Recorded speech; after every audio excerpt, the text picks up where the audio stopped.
What it do, what it do, what it do. We in the building. Once again, loyal to the game boxing in full effect on a Sunday afternoon. Yes, sir, yes, sir, yes, sir. Good weekend of boxing. Actually a decent 2 weeks, 2 weekends consecutively of boxing. And want to just delve in a little bit with the Frank Martin Mitchell Rivera fight and the actual card. Thought the undercard well, it was decent. Last night's undercard was pretty decent, action packed fight. Last night between salute to you, Catman. He's he's too far. I don't know who this is. Whoever the Facebook user is, go ahead and go back to the Facebook post and click on the StreamYard link. Register your Facebook account. That way we could acknowledge you the correct way. Appreciate it. Yeah. Pretty good night of boxing, man. Salute to you, my brother. My brother B House in the building. Catman in the building. 785. I don't know if I pronounce this right. Buck style. Salute to you, family. Yeah, we in this thing, man. Uh, great night of boxing. Great night of boxing, man. We got to watch Frank the Ghost Martin against Mitchell Rivera, man. And first thing I want to do is salute both of these warriors. I tip my hat off to both of them. Definitely wasn't something that we see in the sport of boxing as of recent, where two up and coming contenders who are undefeated put it on the line this early. A lot of times, they're gonna follow team strategy, team management, and wait to go get a title shot or get a title before they, you know, take on this type of danger.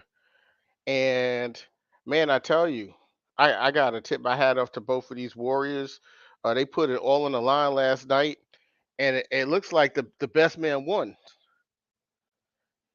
Salute to you, Brandon Farley. Salute, absolutely great action last night. Definitely was, man. And I'm not gonna lie, I'm Team Spence, Team Derrick James, Team Man Down Promotion. So I was rooting for Frank. I wanted Frank Martin to win, but I won't lie, I had an inkling of doubt of, you know, him possibly not winning the fight. And you know what? Like my brother BFTB says, the best fighting the best. I just have to respect that for both of these warriors. And they got in there, and first round they did some feeling out. Rivera caught Frank Martin with a right hand. Yes, sir, he did, man.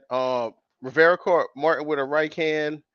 Frank went in there. He stayed busy. He stayed active, and he made the proper adjustments, man, and dominated the fight. What's up, C Love? Salute to you, my brother. I see you. Yes, sir, man. Them boys working over there with Derrick James, man. And I said this long time ago. I said this all the way back in 2017 when I started to follow Derrick James with Errol Spence back then. And I used to listen to the stuff Derrick was saying in the corner. I remember having a conversation with him and telling him that, I really respect what he does in the corner and the instructions that he gives out. Because, you know, one thing I can say about Derrick James, his fighters are prepared for their opponent, not just physically, but mentally. From a game plan aspect, they're also prepared. Now, the question is, salute you, my brother. I see you out there. PGH, big dog in the house, in the building. Um, the question out there always is the fighter going to follow the instructions? You know, and I saw, this was a very telling fight for me to see uh Derrick James's instruction and his game planning was the draw that Mel had against Castano. Derek gave Mel all the right instructions, but Mel, for some reason, wasn't translating those instructions into the ring. And if you saw the very next fight, same instructions, and Mel got the knockout. So Derrick James did a great job. Now, we can't give all the credit to Derrick because the fighter's also getting in the ring, and the fighter also has to have the discipline to actually follow up or follow through on the instructions. And we heard Derrick giving out great instructions yesterday. And Frank Martin, after a while, he got into a rhythm, and it seemed like his movement and his angles just became too much for Rivera. I didn't think that he was going to be able to control distance the way that he did because he was the smaller fighter, because he had the deficit when it came to reach. But Frank Martin's athleticism and movement allowed him to dictate the range and the distance of that fight. Also, his footwork and where his feet were placed nullified Rivera's jab. That southpaw angle nullified Rivera's jab, and Rivera, he basically stopped jabbing the fight. He basically stopped jabbing, and the movement just became too much. The frustration became too much, and in between rounds, when you could hear the instructions between Frank Martin and you could hear the instructions between Rivera's corner, they were very, very, very different instructions. One thing about being in battle, you definitely need someone in your corner who could keep a level head, and just give proper instruction when you need it most. And I have to give that team, Frank Martin's team, high praise last night because for what I saw last night, I would have to say that Frank Martin, man, he could be, he really could be in the five, top five in the 135-pound division. I feel like he's maybe one fight away from getting a title shot or being ready to be in there for a title shot. And listen, there's a lot of great talent. 135 is a stacked division. You got Devin the Dream Haney, superb boxer. You got Tank Davis, lights out, superb fighter. You got Shakur Stevenson, who's moved up in weight to 135, who's arguably a pound for pound talent. I don't know if we say arguably, he is a pound for pound talent. So a very stacked division. But for what I could say, outside of, we'll say, Devin Haney, Frank Martin fought a very, very tough competitor. A lot of these other guys haven't really fought anyone tough, and I know that's not fair to Shakur because he just moved up. Devin Haney, I'd have to say Cambosis, Jojo Diaz were probably his best opponents thus far. And Tank, I don't know. The jury's out, and I love Tank, but the jury's out on the people he's fought thus far at 135. Now that he's not under Mayweather Promotions anymore, and it looks like he's looking to get these tough fights as well. So we just have to see. But from an ability standpoint, oh, and let me not forget Keyshawn Davis as well, top talent.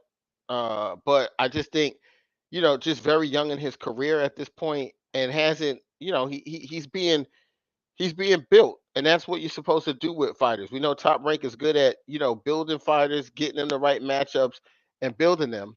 When you become a star, it's a completely different story. But at this point, they're doing their job with Keyshawn Davis. So Keyshawn Davis is a top guy at 135. But I don't think we could put him in the same sentence as Frank Martin at this point, just based on level of opposition and where they are in their actual careers at this point. I don't think Keyshawn Davis is looking at a title shot or a world title shot anytime soon. So we have to kind of separate them. But from a talent aspect, yeah, Keyshawn Davis is a supreme and superb talent at 135. But at this particular time, I would have to put Frank Martin in the top five. top five. He's definitely a title. He's definitely a title contender right now. And I'm not. You know what? I'm not sure. I'm not sure some of the guys could beat him. This guy, he has good power. He has great movement. He's athletic. I think people aren't really understanding this guy's pedigree. He beat Virgil Ortiz, for a Golden Glove championship as an amateur. And I know people don't want to talk about the amateurs, but I'm just saying, like Earl say, he's like that. He's been in there with top competition before. This is not something that's brand new for him. He's tested himself at whatever level against the best, and he's came out on top. What we can see as well is the guy's very disciplined, takes care of his body, is in the ring, focused, and also, like they say, iron sharpens iron. So the fact that he's around other world champions and he sees how they prepare, what they do, he's able to get that information from watching them, hearing them, having world class sparring, having world class instruction. Man, I tell you, man, the future is bright for Frank Martin. And like I said, I wasn't sure he was going to win the fight. This was really a 50-50 fight. And the results in the ring showed that it wasn't a 50-50 fight. It was Mitchell Rivera was outclassed. He was outclassed. You know, Frank Martin had great poise, and shout out to shout out to the promoter Errol Spence for having a headline on Showtime, having a fighter who headlines on Showtime. Shout out to Team Spence for that. So, man, the future's bright. 135, I have to say at this point now, 135 is the most stacked division in boxing. It used to be welterweight, but at this point, I'm going to have to dare to say that 135 is the most stacked division in the sport. We have a lot of great matchups. We have a lot of great matchups, and wow, amazing. So, man, this is also amazing, man. I think I saw a post from. Let me see if I could find it on the internet where one of my one of my favorite people in the entire sport of boxing, Jamel Herring, just a stand up guy, a veteran, and just a stand up guy, called out Chris Colbert and said he see why he ducked that smoke. Let's see if I can find this tweet here online. Jamel Herring tweet. Let's see if we can find that. Let's see if I can share it.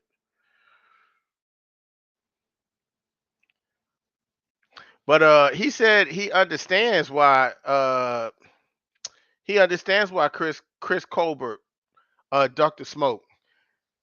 I knew Chris Colbert was going to lose. This wasn't going to be a really good fight for this guy uh, coming off of a loss. You know, Frank Martin would have been all wrong for him. And Errol Spence is funny, man. He gonna do that to try to do that to Chris Colbert because he know Chris Colbert was talking a lot of shit about him, and he's always betting against him and talking shit about him. So he was gonna put him in there with one of his fighters. And I think Chris Colbert might have fucked around and got knocked out last night. Um, Crazy, man. Let me get through some of these questions.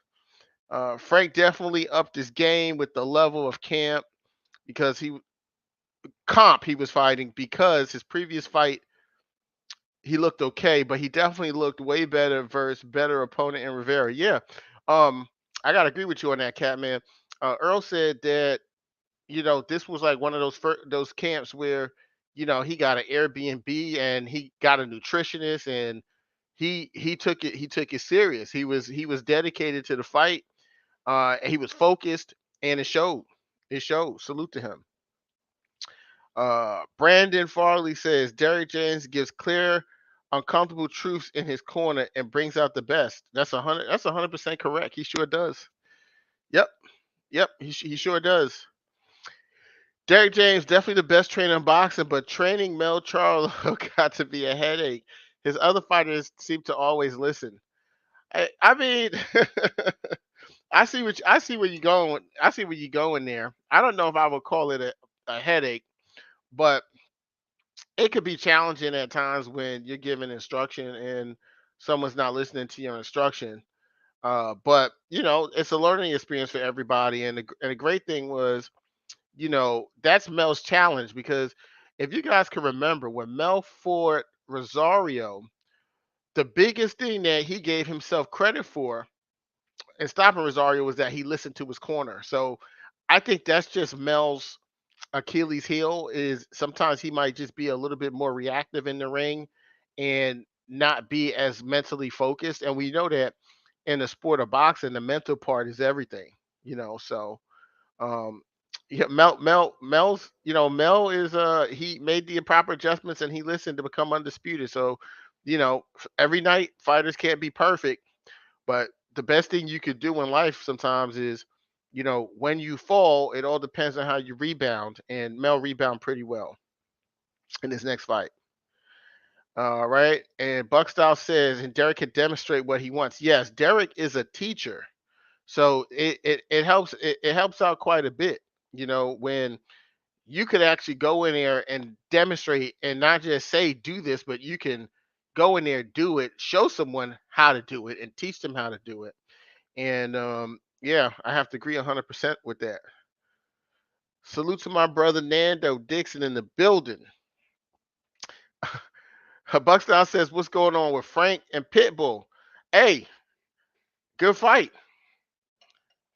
I'd like to see it, but as we could tell, Pitbull is very selective on who he wants to fight, man. So he don't want to fight Shakur Stevenson. I don't. I tried to give him some leeway on that statement. Maybe it had to do with going over to another promoter or something or getting a fight made. But I'm hearing that he's turned down other fights, and his dad didn't make his case any better for him. So I'm not sure. Well, I'd like to see it though. I'd like to see it. Uh, yes, Marin is ready for all the smoke. Oh, I guess you meant Martin is ready for all the smoke. They said Rivera slept in the gym. They said, but Frank is a dog. Hey, man, there's nothing wrong with. Listen, man, there's nothing wrong with losing to a better person. Either someone's gonna win in boxing, someone's gonna lose, or there's gonna be a draw. Some days, so a person's just better than you are. And last night, Frank Martin was the better man. Rivera doesn't have to hold his head down for anything. He just needs to go back to the drawing board and sharpen some things up. One thing I'll say about Rivera though is he got some pretty good whiskers. He got a good chin. Rivera has a pretty good chin. He took some big shots yesterday, even though he got dropped. There were some other shots he took like on the button, and he didn't look like he was too hurt. I mean, the wear and tear did get to him a little bit, but he got some pretty good whiskers. Let's see. If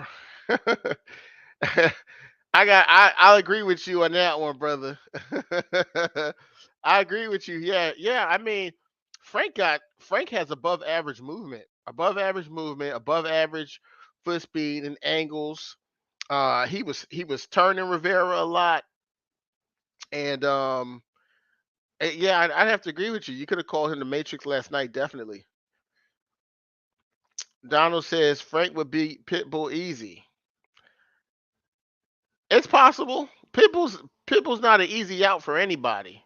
You know, with Pitbull it only take one, but Pitbull lacks a jab, and I think Martin's movement would give him a problem. And yeah, Pitbull fights one way, so I'd probably have to agree with you on that. Pit Doodle Cruz, you funny. Only wants to make money. Well, that's the name of the game in boxing, man. It's to make money and feed your family. These guys went out there and gave us a really good show, and I feel like a star was born last night in a 135-pound division. The only thing, yeah, I think the only thing that uh would have been better for last night is if he would have actually gotten a stoppage, which he didn't. But hey, it's all good. Uh, Facebook user, if you go back out into the post for the live stream, if you click on the StreamYard link and link your Facebook account to StreamYard, we'll be able to see your name and your profile, because I normally don't respond to Facebook users because I don't think it's fair, because I don't know who I'm speaking with. So if you go out and click on that link uh, and link your account, I'll be more than happy to acknowledge you and read your comment. All right, let's see. Yeah, so man, like I said, great fight. Star was born. Uh, I got a question for you guys. Who would you like to see Frank Martin fight next? Who would you guys like to see Frank Martin start fight next? I'd like to see, because at 135, Devin Haney has all the belts right now, and I don't see PBC and Top Rank making that fight next. I don't really see PBC and Top Rank making a fight for Frank Martin next. So realistically, it would most likely need to be somebody who is on the PBC side of things. So who would you guys like to see him fight next? Tank Davis? Yeah, I mean that'd be a big fight, man. That would be a big fight, but the problem is we already know Tank has Ryan next, so we're gonna have to X Tank. We'd like to see that, but let me rephrase that. Who would we like to see him fight next that is realistically available?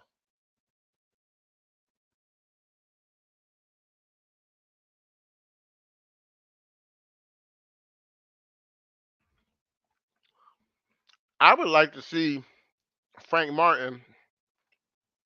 I'd like to see Frank Martin fight. I'd like to see Frank Martin fight Rolly next. I'd like to see that fight. Just for entertainment purposes, just to see the build up, all the stupid shit Rolly says, and Rolly got some power. Catman says, I would love to see him shut Keyshawn Davis' annoying ass up. That'd be pretty good. Vincent said, not Rolly. I'd be in it for the entertainment, man. I'd like to see it. I'd like to see the build up, and because I listened to an interview that Tank did a couple of days ago, and Tank said he fought Rolly like that because he knew that if he got caught, his lights could have been out. So people have a lot of respect for Rolly's power. He's strong. He's strong. He can hurt you. Rolly said he moving up to 147. Rolly is out of his freaking mind.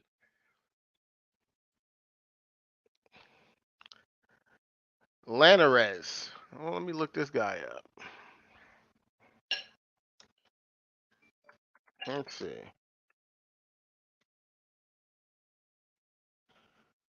Or did you mean Linares? Uh, did you mean Linares? Because I'm not sure who Lanarez is. Maybe you meant Linares. Ah, Nakatani. Oh, that'd be a good fight. That'd be a good fight. Yeah, because he's elevated. Frank Martin has elevated himself with yesterday's performance to just be fighting top guys, guys who have title fight experience now, and guys who are former world champions or world champions. I think Frank Martin put himself in that realm where that's the level of competition he should be fighting. I agree, 100%.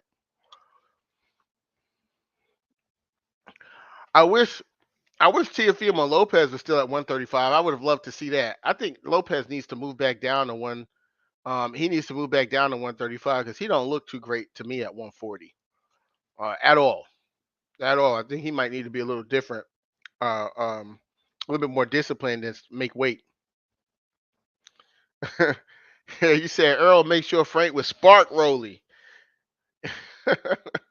Yeah, I think that would happen too. But Rolly's got to punch his chance. He's a pretty uh he's a pretty big 135 pounder, strong.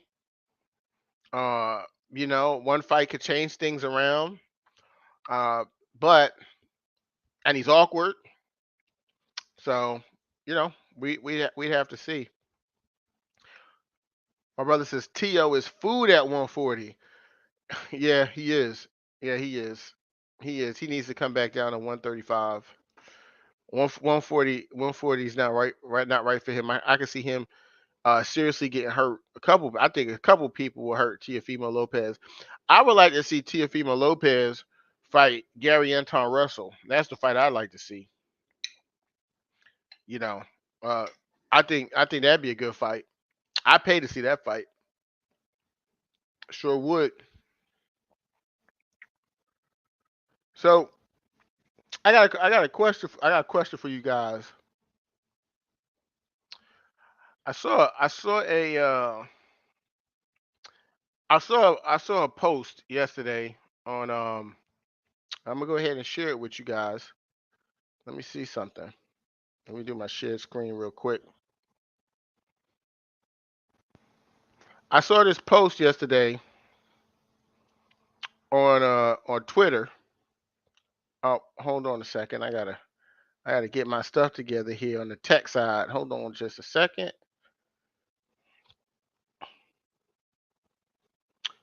What do you guys think about this post right here? I thought this was pretty interesting post, man.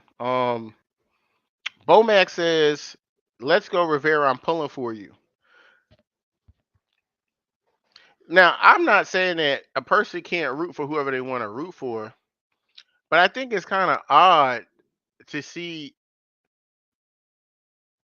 a black American coach not rooting for a black American fighter and rooting for another countryman. I mean, that's just me. You know, I mean, that's just that to me. That's just me. I've never seen him support Mitchell Rivera, and I don't know. I just thought this was a kind of an odd post from yesterday. Um, that just want to get you guys thoughts on this as well. I thought it was a little odd, man.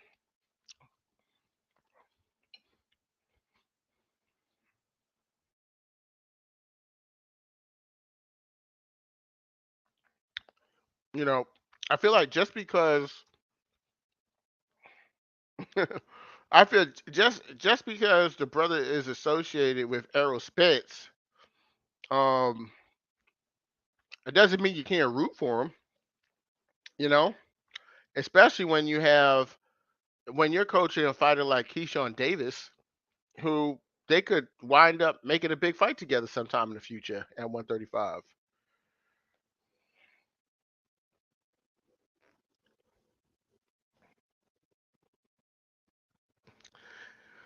PGH Big Dog says, unfortunately, black Americans do that BS all the time. It was more Big Mac cheering against Derrick James. I think so. Donald says, a rivalry is a rivalry is a rivalry. That's all. I hate Ohio State and anything associated with it. I got you. Hating because Martin is a ESJ fighter. Yeah, I believe that. I believe that's what it's about. I believe that's what it's about, without a doubt. I'm I'm I'm not sure why that means so much at this point. But I just don't know.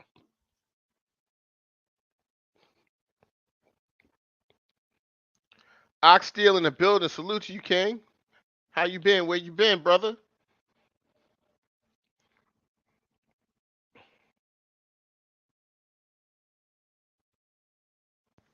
Grindhouse Sports Nation says, yeah, can't wait to build up Frank Martin versus Keyshawn until they until they say they can't afford it. Well, who's gonna say they can't afford it? I know where you're going with that.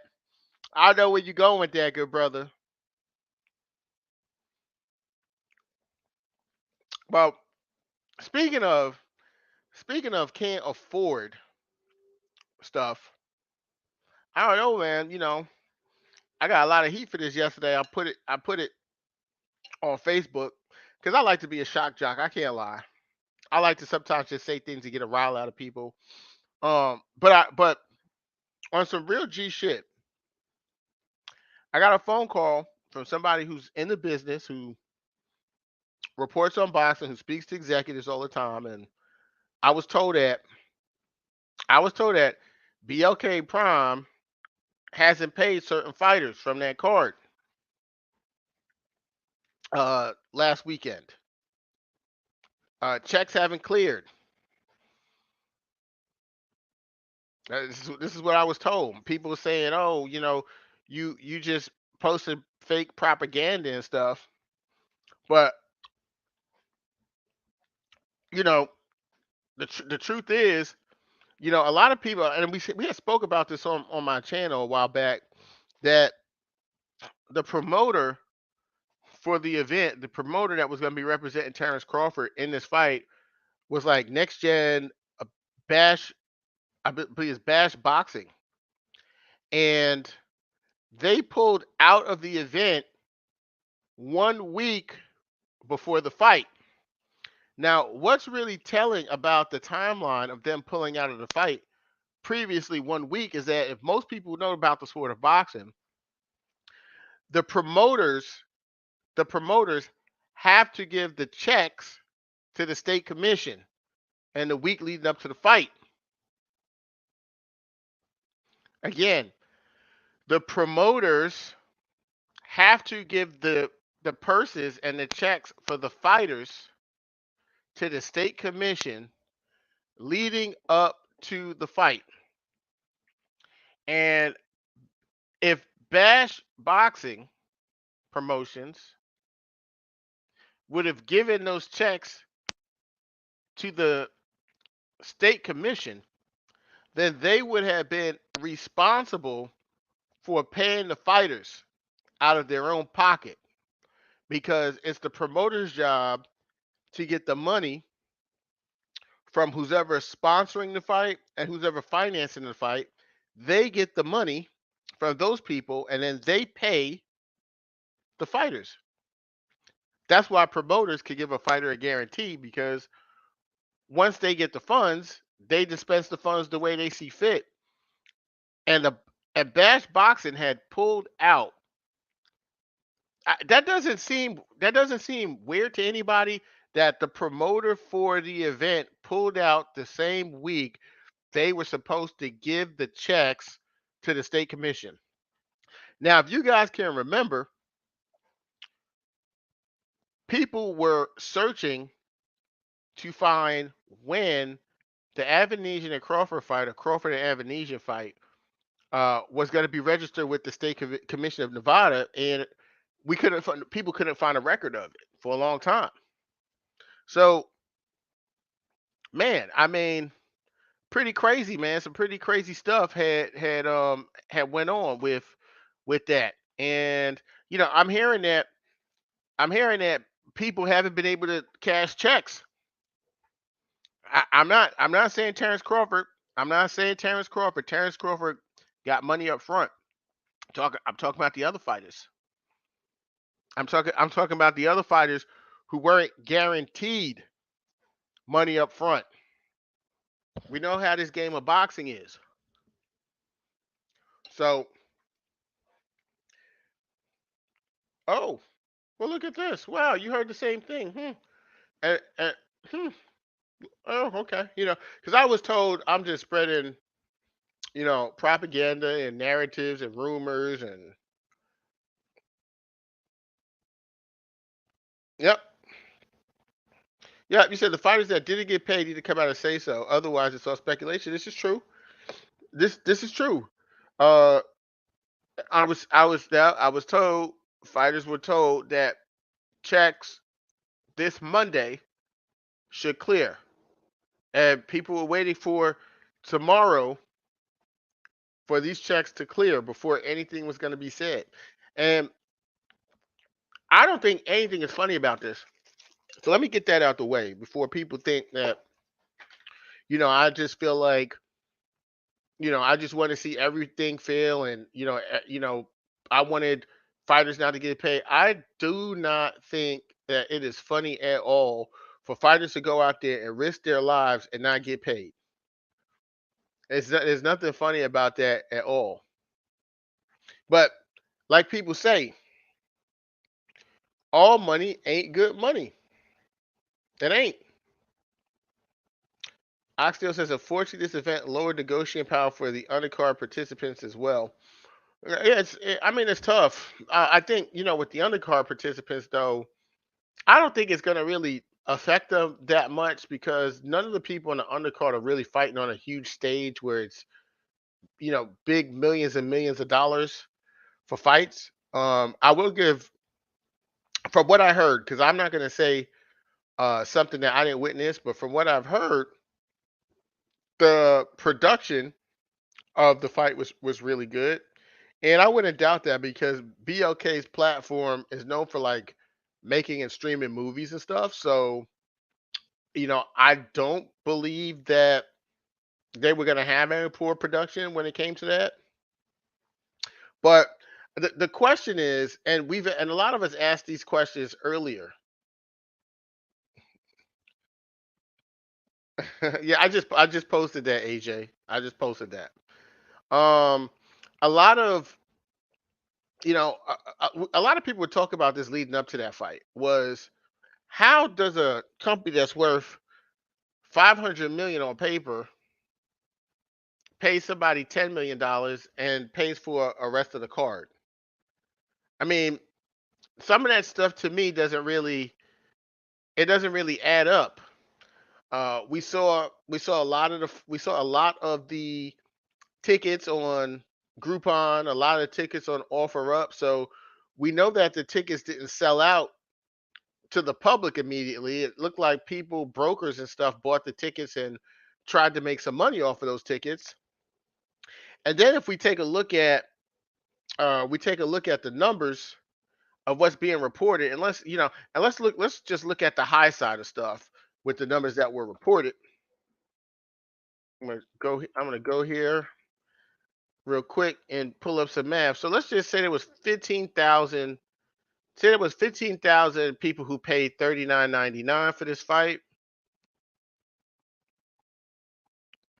Math on that means that the fight made from the pay-per-view sales, the fight made just under $600,000.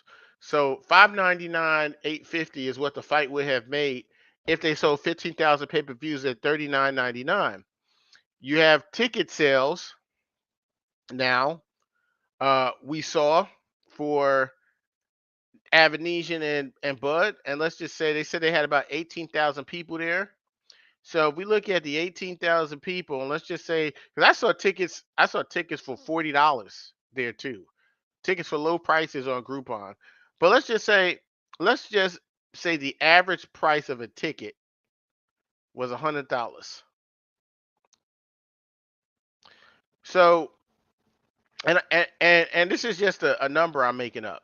So if the average price of a ticket was $100, that would be $1.8 million on the gate plus $599,850 pay per view. So we're looking at $2.4 million technically. How do you how do you finance or fund an event when you grossed that much money between gate? Now I'm pretty sure there are vendors and food and all that other stuff. But if we're saying between ticket sales and pay per view buys, Tank versus Martin. Yeah, we're saying between ticket sales and pay per view buys, we're looking at $2.4 million, and the A side, the headliner, was supposed to get upwards of $10 million, and what was ported for Avanesian initially was he was supposed to make over $1 million. Where's this money coming from? Where And not only where's the money coming from, how do you pay any of the people from the card? How I mean, I guess there's some sponsorship money. How and how does the company make a profit? Because if Terrence Crawford, the top alleged top pound for pound fighter in the world, because I don't have him as number one, but I have him as one of the top pound for pound fighters in the world. But if Terrence Crawford, who's one of the top pound for pound fighters in the world, headlines a card, and it does this type of money or revenue, what does this mean for Adrian Broner versus Ivan Redkach? How are they going to be able to finance that? Because if I'm being honest, I would, and I didn't watch this fight, but I would rather see Terrence Crawford fight than Adrian Broner. At least I know with Terrence Crawford, I'm going to get a knockout. I'm going to get a knockout, or I'm going to see some superb skill in the ring. I may not agree with who he's fighting, but at least I know that on his end, I'm going to see quality when it comes to the sweet science of boxing. When it comes to Adrian Broner, I don't know what I'm going to see. I mean, this is a guy who don't even throw his hands. This is a guy who had a fat stomach when he was announcing his fight against Redkach. So, I mean, I don't know what's going on with BLK Prime, but something about it doesn't make sense to me. I was listening to a podcast yesterday, and I heard that BLK Prime's monthly subscription fee, because they were stating, hey, maybe BLK Prime uh, paid this money to Terrence Crawford because normally it takes millions of dollars to market an app or market a product. So the way, instead of them paying for marketing, they gave the money to a fighter, and that was going to market their their their brand, to market their app. And if so, great. And if so, that's awesome. But you only market so you can make revenue from future sales. Marketing is spending money to make money. When they say you have to spend money to make money, that's what marketing is. You're going to spend money to advertise so in the future you can not only recoup what you put out for marketing, but you can also get a profit in the business. BLK Prime's monthly subscription fee, from what I've heard, is only $4. So you're telling me, in order for BLK Prime to net $4 million, to gross $4 million in a month, they're gonna need 1 million subscribers, because it's only $4 a month. I'm gonna see some. I'm gonna pull up some of BLK Prime's info here online. Give me a second. See what I can find on BLK Prime's subscription. BLK Prime subscription.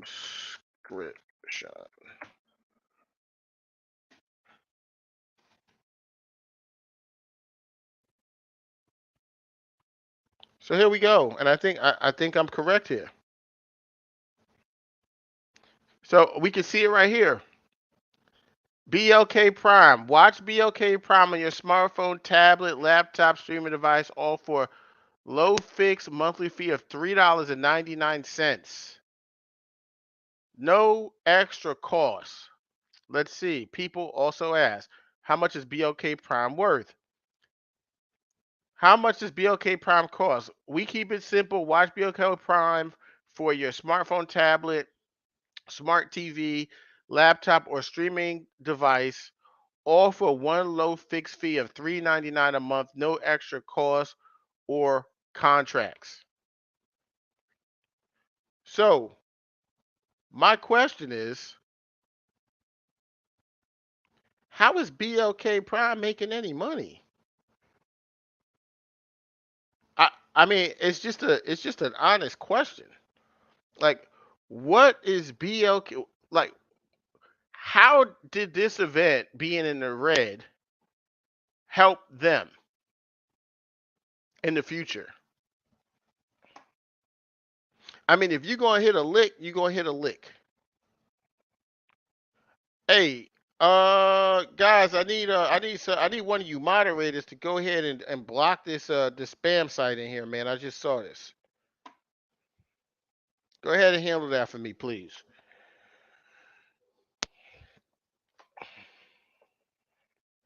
All right, salute to you, Drake. Let's see what you talk about, man, because we know you done came in here.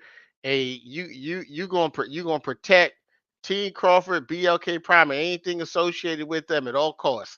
So let's see what you got to say. BLK Prime has no middleman such as network costs, so they keep percent of all the revenues as well as reserving the rights to all materials concerning everything BLK Prime. So basically, everything stays in house. Okay. Um. So I guess my question to that, right, is even if they kept all the revenue, and I just did the math, right? I'm gonna go ahead. I'm gonna go ahead and I'm gonna go ahead and share my screen real quick because I just like to deal with the facts, right? So let me take this off. Let me go ahead and share my screen.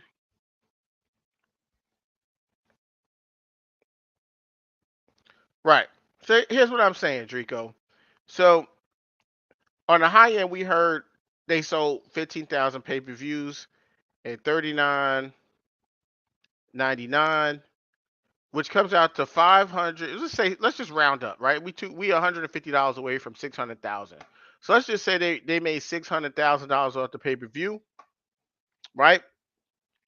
And then I said, which I know this is not to be accurate at all, but let's just say the average cost of a ticket, when we know that they gave a lot of tickets away, but let's just say the average cost of a ticket was $100, and from what we heard, there was 18,000 people in there.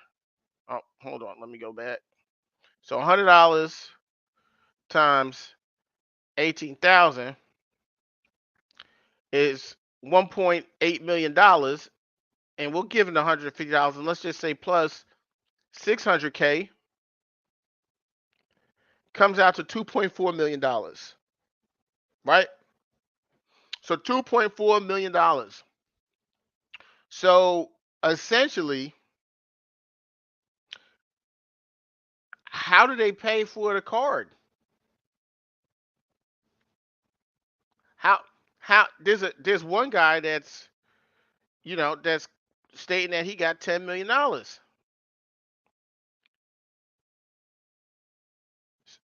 So from Bud's money alone from this event, they're already negative 7.6 million. Yep, sponsors and networks. But you just said that Drika, you just said they have no network, so we can't say sponsors and networks. We can say sponsors because you just said they keep all the revenue because they're not beholden to any networks, and we know that they're not beholden to any networks because 2 days after the fight, they had the fight for free on their channel on YouTube. So if they had any obligations to any networks, they wouldn't have had the fight on their YouTube channel in 2 days. The fight was on Saturday night. Tuesday was on YouTube for free. So let's just say they got some sponsoring done, right? So without sponsoring, we don't know what they got for sponsor, but what we see here is negative $7.6 million off the rip, right? Now, if they got 15,000, see, I just like to deal with numbers and not emotions, right? So if they got 15,000 people to buy the pay per view, let's just say in order to order the fight, you had to subscribe to BLK Prime pay per view, which means that 15,000 people, they have 15,000 new subscribers from that event. So we got 15,000 times the $4 that they charge monthly. Well, let me clear this up. Sorry about that. So we go 15,000 times the $4 they spend monthly is $60,000 a month. So, and so if we take that $60,000 and times it by 12 months, which is the year, I mean, the math isn't making any sense. Salute to you, Cassandra. I see you, Queen. The math ain't mathing, Drake. The math ain't mathing. It's not making a lot of sense. What's going on here? I mean, this is not. This is. I mean, this is all. I got it. I got it here. I mean, I got it here, Drake. It's showing us $3.99 a month. It's showing us right here $3.99 a month. So if you got 15,000, so if you went, who goes negative $7 million for marketing purposes, $7.6 million to market to make $60,000 a month? Who does that? The math ain't mathing.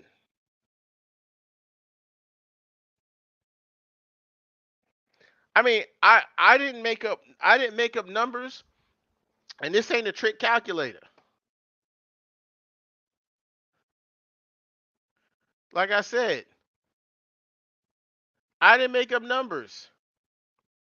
So we said this is the number. This right here is the combined revenue that was made from me being generous and saying every ticket that was bought. And we know that the tickets with Ashante and Ja Rule being in competition the same night, we know that the average price of a ticket wasn't $100. But they reported 18,000 people were at the event. I gave them $100 per ticket, which came out to this number of $1.8 million in ticket revenue. And then with the 15,000 we've heard less than that, but I'm going on the high end. With the 15,000 we heard at $40, that came out to $600,000, which gives us $2.4 million.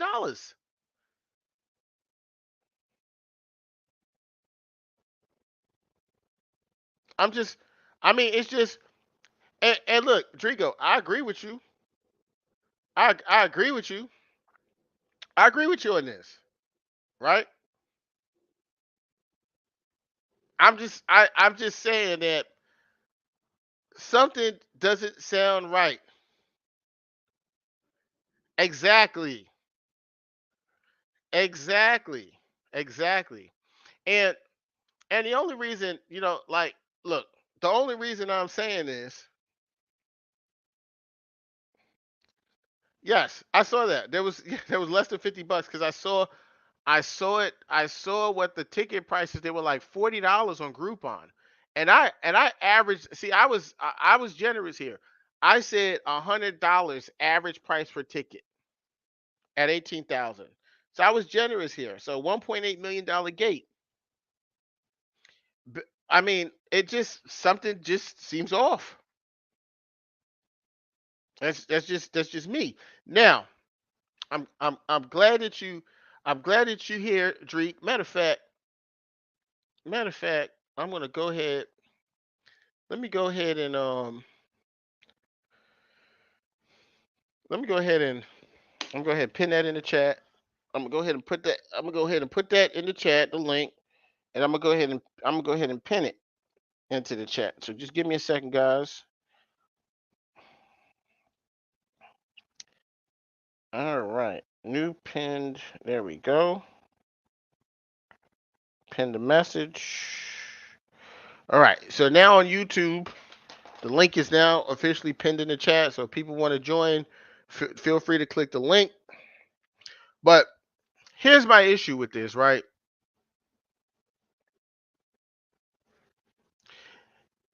It's their business what they're doing. I like BLK Prime, what Terrence Crawford made, what the fighters made, don't affect my life one bit, right?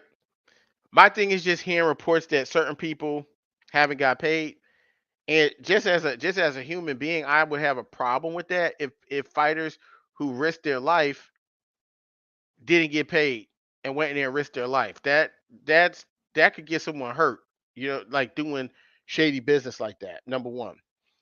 The number two thing about this, and why I bring this up now, and why I'm bringing up these numbers, is because let me go change up my screen.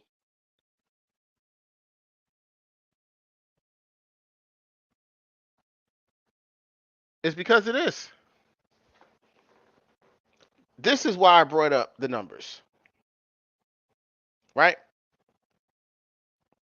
Because this is what the fans want to see.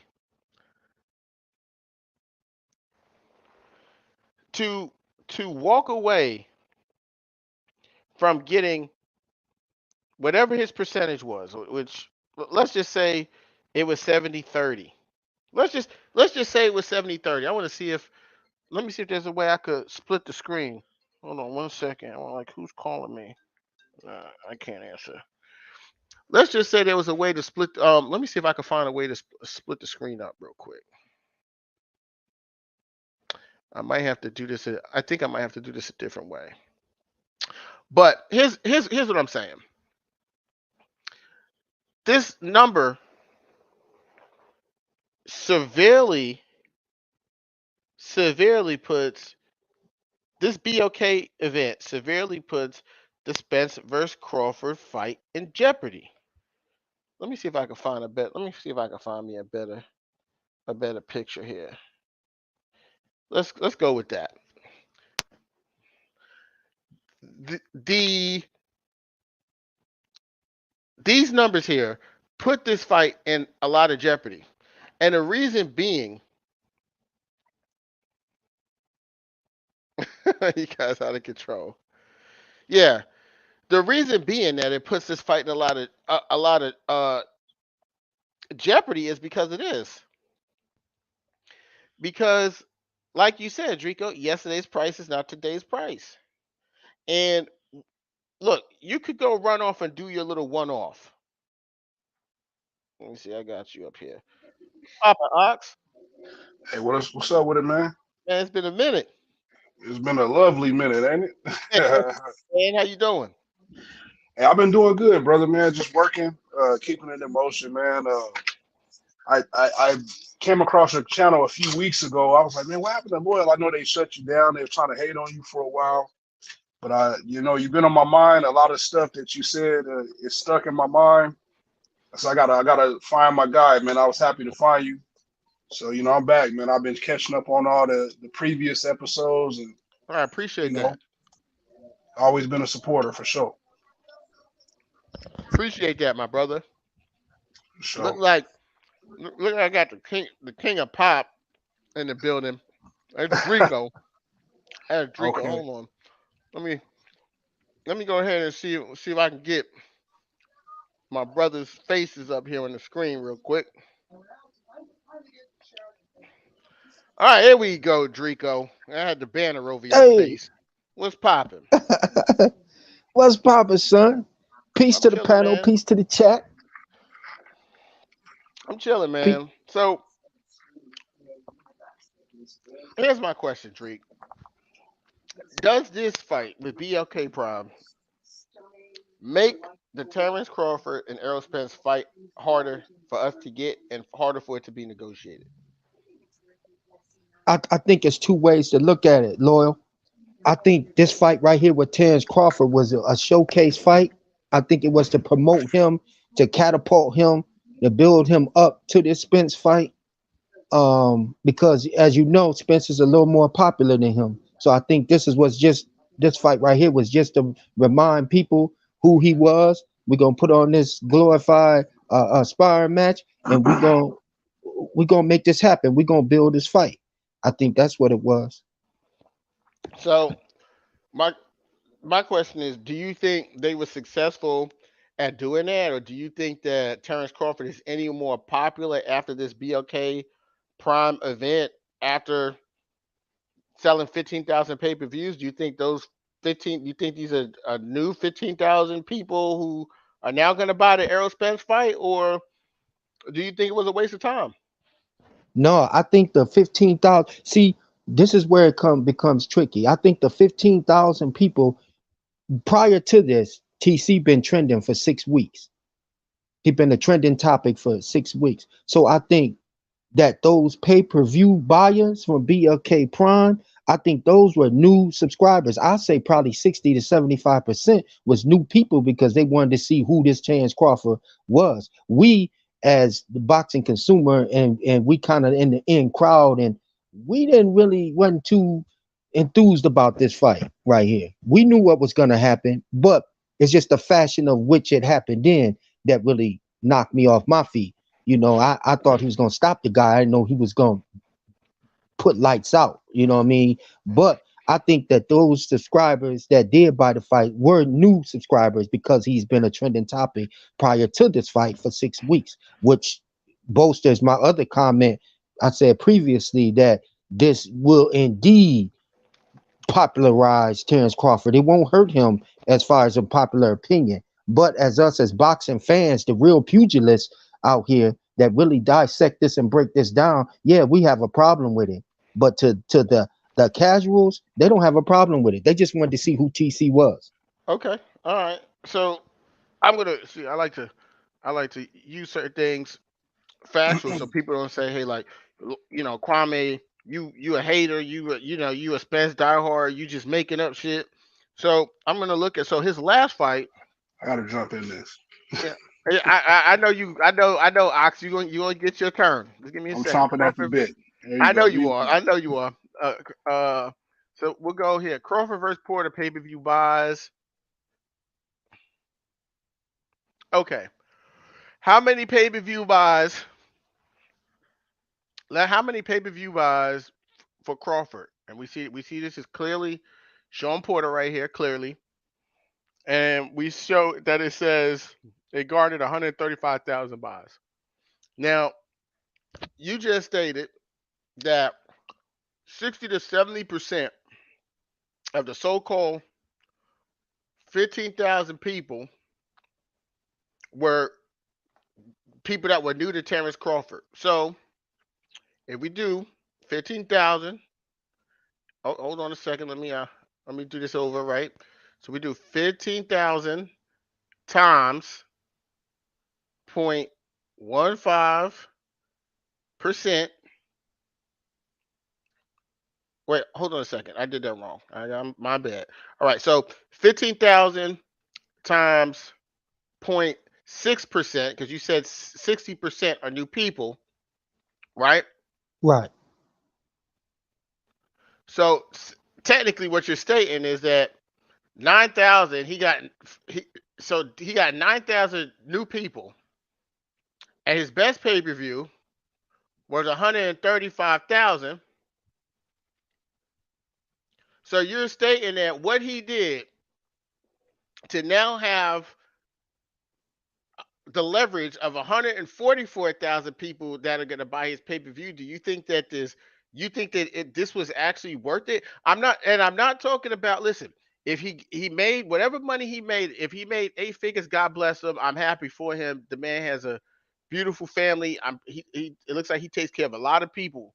So the money is the money. Not my business. I'm just stating in terms of Terrence Crawford chances. These are the numbers. So we see 9,000 times plus the 135,000 of what you basically said. He'd be at 144,000 people to leverage with. Do you think that this hurt? You think that this event actually helped his popularity? Yeah, I do. I think it helped him.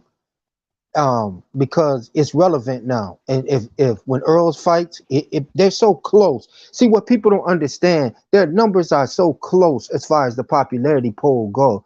Every time Spence fight, he shoots above TC. Every time TC fights, his popularity shoots above Earl Spence's. So they go in that heave hold back and forth kind of deal. Right now, TC just added to the highlight. When Earl fight, he gonna add to that highlight reel, and then it's gonna cause for a clash at the top. And when they do clash, it's gonna be dynamic. So basically you think that TC got more popular now doing this than when they were actually then the whole 5 years of them going back and forth on Twitter and Abs- saying Absolutely, I okay, do. okay, Absolutely, because the thing is, even though they was going back and forth, they was still kind of relatively unknown because they was going back and forth in the boxing world. Now when they're going back and forth, and you start trending on Twitter, that's a whole different platform. Now you got other people that's in on Twitter that's not involved in this diehard boxing circle. So who is this Terrence Crawford? Oh, he's got a fight coming up. Well, let me see what this Terrence Crawford guy is about. So that's why I said 60 to 75% of the people who actually got that fight wasn't Terrence Crawford's fans. They just wanted to see what he was about because he was trending.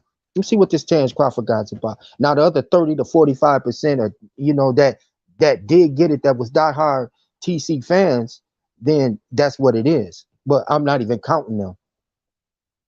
okay. Ox, I'm gonna go ahead and open it up for you. Go ahead and cook on this.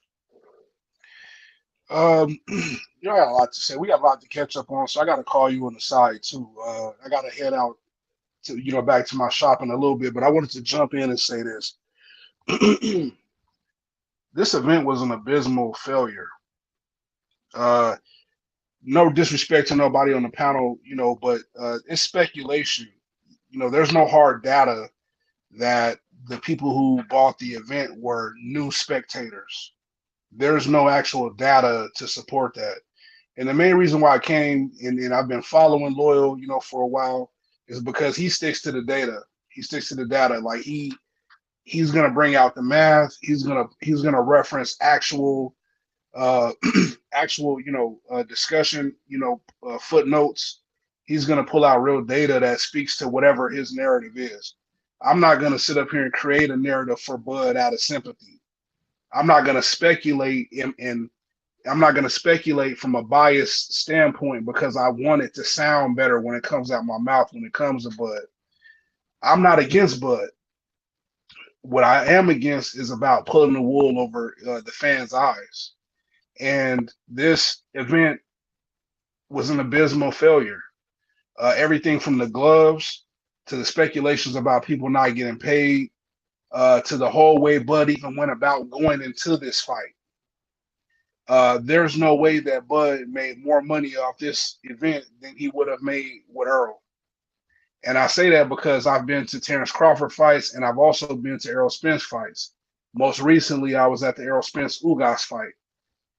My son and I went, and I said in the arena with a group of my friends that was there, this will be the perfect environment for this place for this showdown to go down. Jerry's World seats it seats up to 70,000 plus people. 70,000 people. Okay. Um, Boxing is a family friendly, type of sport. And Texas is so big, it has so much to offer. There's well enough, hotels and attractions and things for people to do to fly in town. There was going to be more than enough opportunity for him to make all the money, more money than he would have ever made in his entire career. Bud was arguing about purse splits, but even if we do the math right now, Loyal's doing the math. If we do the math, he would have made more in whatever split he got than he's ever made cumulative over his entire career. One fight with Earl would have made more than what he's ever made in his entire career. But the way that Bud went about packaging his move was I'm going for the upfront money. I got a family to feed. This was never about his family.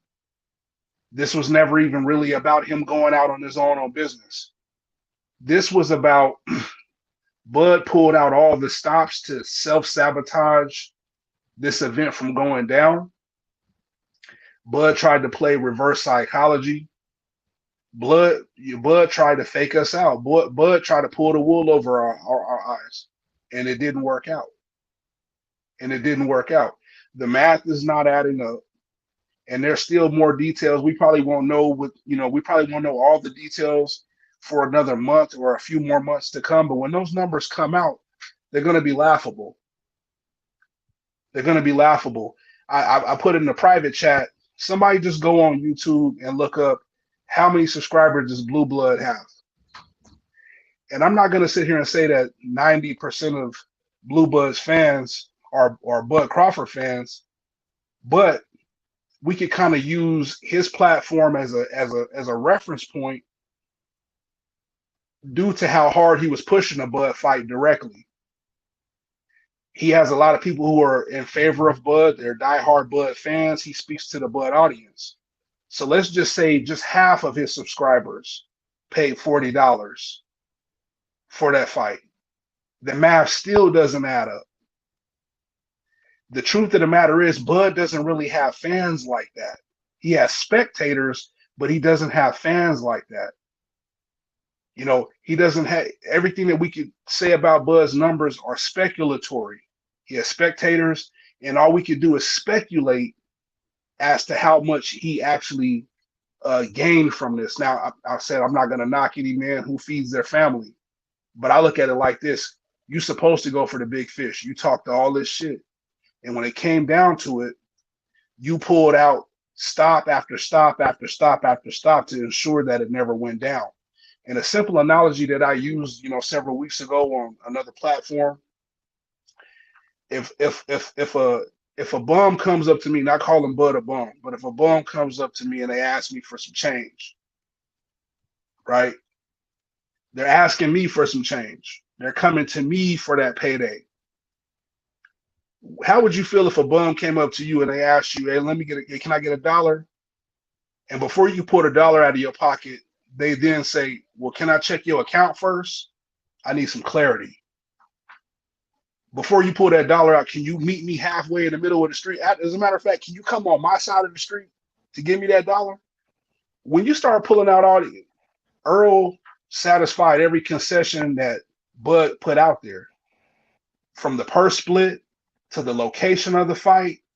He didn't have to ask for transparency because that's already in the contract anyway.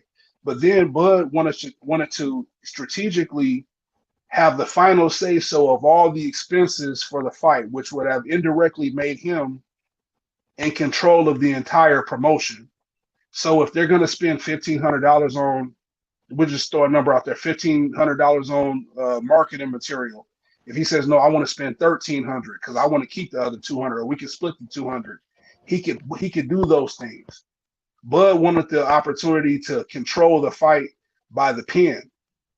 Bud said everything but let's fight. And it's like this. If you really believe that you're the best in the world, pound for pound, you're not going to need all these special concessions in order to get you into the ring to fight. And on top of, they say, okay, we agree to everything, but we're not going to give you the final say so of all the expenses, even the expenses of people getting paid. Nobody gets paid until you approve of it. Okay. They gave him every concession he asked for except for that. All the while he was developing a whole nother fight, a whole nother event behind the person's back that he was acquisitioning to get into contract with. So I don't believe that this helped Bud in any type of way. If anything, I believe it diminished his aesthetic as a sports figure. I believe it diminished his negotiating power. I believe it diminished his credibility as being considered someone who's a true competitor. Even his performance in the fight, I'll even go as far as to say he did not look undisputed caliber in that fight with David Avanesian to me. And I'm not a Bud hater. I'm happy and I'm fortunate that there are two African Americans. I am fortunate to say that there are two African Americans who are fighting for undisputed, because it's always black against Mexican, black against Latino or Hispanic, it's always someone being pitted against us. And I feel like we've been robbed. Our culture has been robbed by Bud, by him not stepping up. This means more than just a win or a loss. This is one of those fights that I gotta agree with this rhetoric. There is no loser in this fight. I do believe Earl will win. Somebody has to win. Somebody has to lose. I believe Earl has more firepower than Bud at the end of the day. I could get down into that in another discussion. But I believe Bud owed this to the culture. I believe Bud owed this fight to the culture. It's bigger than just him and, oh, I gotta feed my family. This is bigger than you. This is monumental history. And when I think about boxing pundits like Spill Dog, God bless that man. We praying for him. He's battling cancer. You have people literally dying to see this fight. You have people that are such a fan of boxing and the figureheads in boxing. You have people fighting through chemo, hoping that this fight is made. And you duck out and you go fight somebody like David Avenesian. That's not cool, bro. You got diehard Bud fans, and they will debate you until the sun goes down. But what these Bud fans don't understand is you shouldn't even have to be debating against anybody. Your fighter should step up to the plate and give the fans what they want to see. And that's where we are with it. I don't believe that this fight helped Bud at all in the slightest type of way. If anything, I believe it put a chink in his armor and it makes him look like he's scared. Well, but boxers ain't afraid. His movements and everything that he did makes him look like it makes him everything points to one thing. This guy don't want the fight. And I feel like it's very unfortunate. I feel like it's a mama's boy move. I'm a father. I have a son. If someone challenged listen, man, we gonna fight you in your front yard, your backyard. We gonna get out wherever we mad at. We not gonna say it. Oh, it got to be at this location, or it ain't gonna be fair, or I need this much of the pie, or y'all robbing me. No, we gonna prove to you that we the best under whatever circumstances, just like every other champion has done in the past, and that's how we gonna do it, and that's how we rock it. But for whatever reason, Bud ain't cut like that. And I understand something. I'm not dissing nobody's family on a personal level, but mothers tend to tell you, "Don't worry about it, baby. It's gonna be okay. Just take this route over here." The mother don't want you to take the hard route because the mother don't want nothing to happen to you. But a father is going to push you past whatever potential you thought you had. He's not moving like a man with integrity. He's moving like a man that has. I've never heard Bud talk about his health and life and shit like that after the sport until he started referencing Errol. Now all of a sudden he's worried about his life after the sport. Now he's worried about generational wealth. All these things you've never, and I said this on multiple platforms. You will begin to hear Bud speak and act in ways that you've never heard him speak and act before, and it's unfolding in front of our eyes. Bud is going to continue to show us very bizarre behavior. This is very bizarre and irregular behavior from Bud. He is not acting like a dog. I don't care what kind of dog it is, a Chihuahua or a Bull Mastiff. If you put a plate of food in front of a dog, they gonna eat it. They ain't gonna say, "Oh, well, I can't eat it in Texas. I need to eat it in Vegas. I need it to be 35% protein instead of 25% protein." No, it ain't gonna be none of that. The dog gonna eat it up. Like I said, all the money that he think that he's being cheated out of, he can make it back on late night talk show television. He could be on Jimmy Fallon, Jay Leno if he was still around. He could go and be on Good Morning America. He gonna be on ESPN. He's gonna get so much money just based upon the appearances he makes if he wins the fight, that is gonna make up for the percentage that he does not even deserve. He thinks he deserves more than at least 50% or more. You don't even deserve that. But if you think, real quick, and I'll say this real quick. If you think that you deserve more than whatever they're giving you, beat them, prove it, and go out there and make it on the back end. That's all I gotta say. Appreciate it. All right, so I'm gonna go. I want to play this interview from last night, and just get. I guess I want to get your feedback on this, Drico, and tell me, what you got out of it. So I'm gonna go ahead and play that. Go ahead and play this. Is Frank Martin's promoter, who just so happens to be the unified welterweight champion of the world. Here's the truth. Errol Spence Jr. How are you, EJ? I'm doing good. I can't complain. It's good to have you. We just saw the piece there on your fighter. What was it that you saw that you said, you know what? I want Frank Martin to be my first fighter under Man Down Promotions. I'm just his tenacity, his focus, his dedication. Hey, cut it, bro. And then, like, cut it and then because I he'll don't want you to get a what you call it. just Did we all doing see it. this? Yeah, let I don't me want you to do get this. copyright. Yeah, I got you. I got you. Yeah, yeah. Did we all see? Did we all? Can we stipulate that us three on the panel at least seen Yeah, that yeah, yeah. So that interview? so we saw it. Uh-huh. Okay. I believe what Earl say. I think also that a lot of stuff Al keeps Earl in the closet for. I said it before. I think Earl a stand up dude. I don't think Earl bend a. He's not gonna bend a break when he say he ain't gonna do something. I think he a real dude, and I believe what Earl say. I believe what TC say. Both both of them to an extent, bro. Like You you know can't what I believe mean? both of them because they're both saying two completely different things. One Well, guy is no, saying he but you can agreed to take everything. One guy, well, hold you. on, Drake. One guy Yeah, saying TC saying he agreed to everything, and Earl Spence is no way to be found. And then Terrence Crawford is saying that basically that these guys didn't want to fight, and they were holding up the fight. So I mean, they're saying like the exactly different different things. So I mean, like one person is if one person is saying up and the other person is saying down, we can't say, hey, they saying the same thing because they ain't saying the same thing.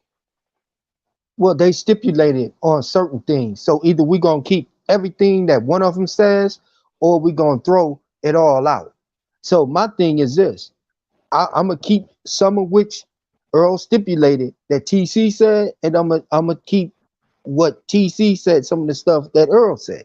You know what I mean? Like they stipulated when he said the 25. He said wanted to talk to, couldn't get in touch with Al, no guarantee.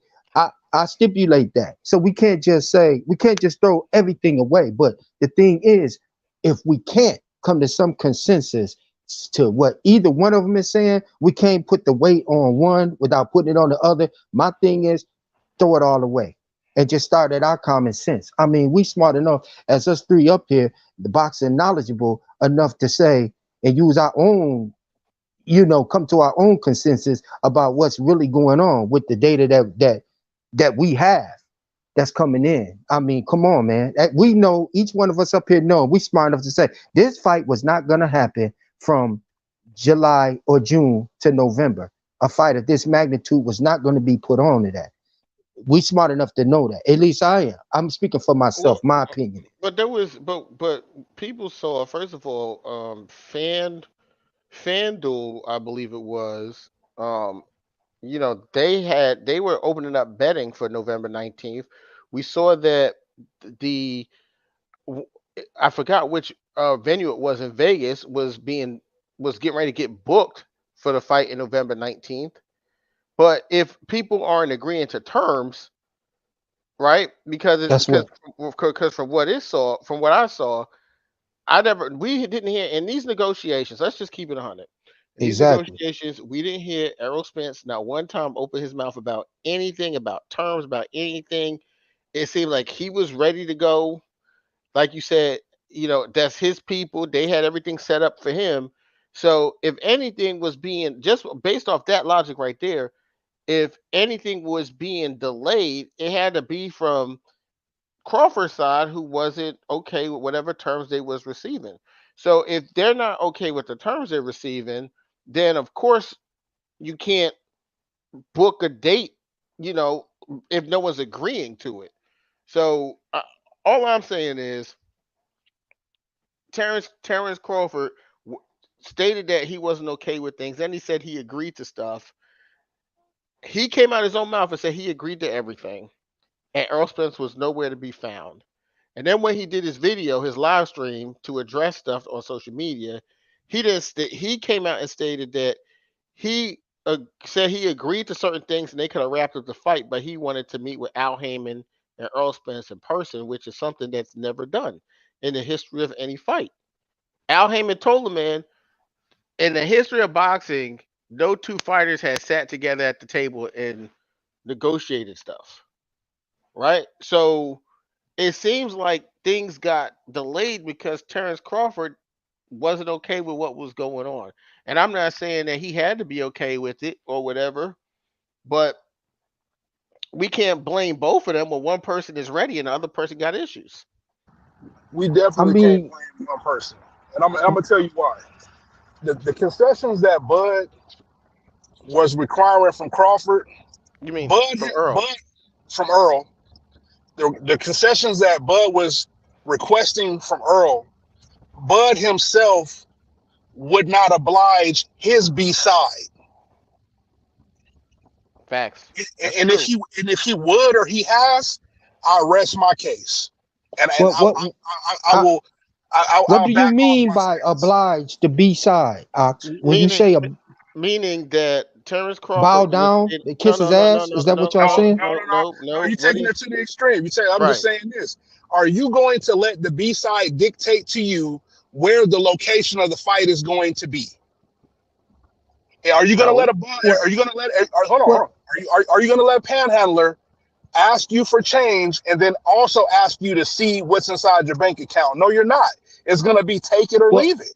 well, listen, Ox, you can't have it both ways, my brother. You can't Um, say you wearing a heavy hat and wearing a heavy hat, but then on the other hand, you saying that this breakdown is all TCs. Either you gonna wear that heavy and you gonna lead this race and put that on your back, or you not. See, this is what I'm saying right now. What y'all saying is this.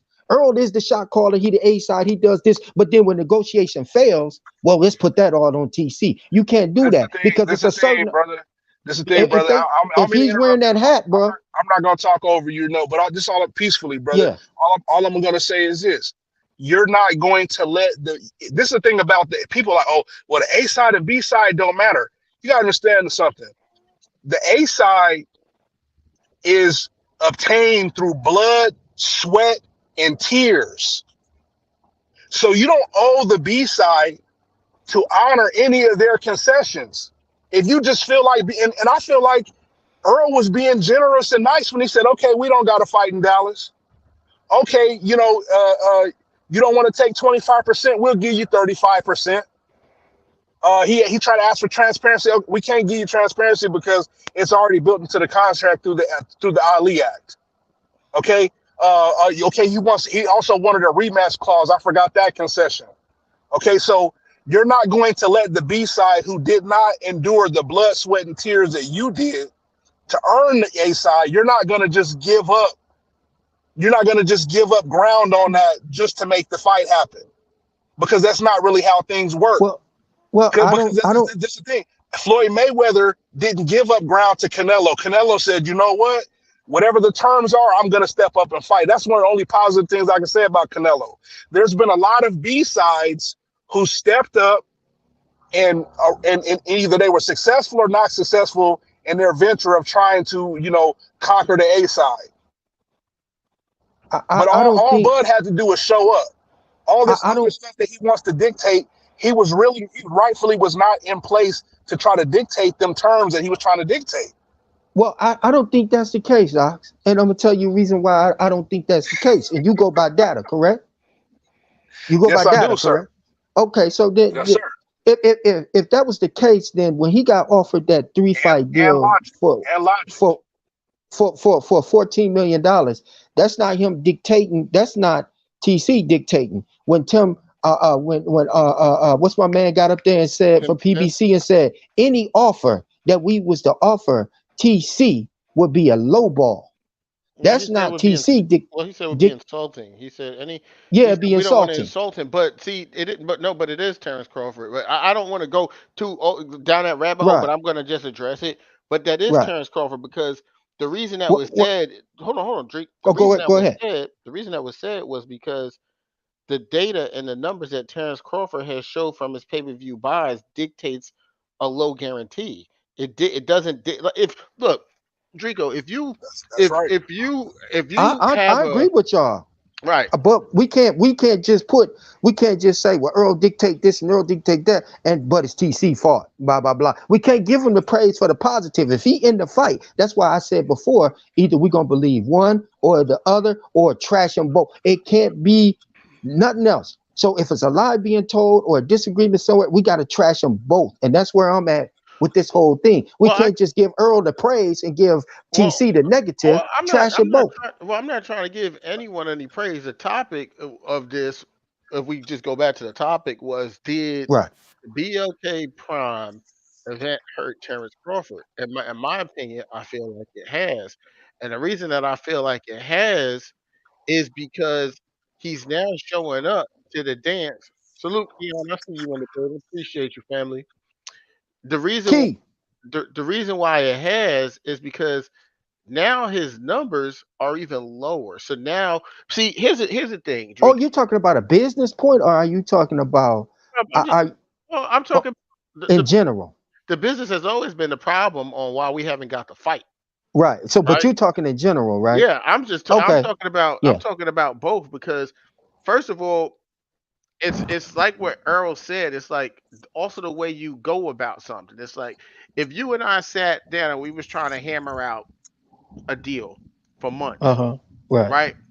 And then you say, hey, look, I accept everything that you said. Send the paperwork over. Let me have my attorney look at it so we could dot the I's and cross the T's. And then I don't hear from you for 13 days. And then I look on social media and it's like, hey, Drico is doing business or doing the same business he's supposed to be doing with me with this other person, right? And then you come out publicly and slander my business acumen, right? And then you go out and shit doesn't work with the person you wanted that you just did business with, and it went poorly, and then you come back and now you want to do business. You don't think that's gonna hurt? You don't think that's gonna hurt us doing business going forward?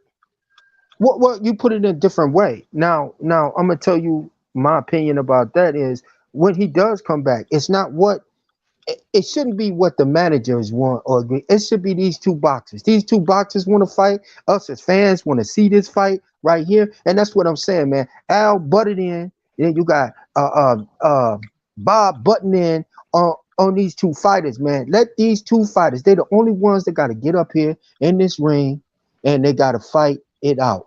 Period. I'm When you get confused. these managers Now slash advisors, before you go forward, Drew, I just yeah, want clarity in what you just said.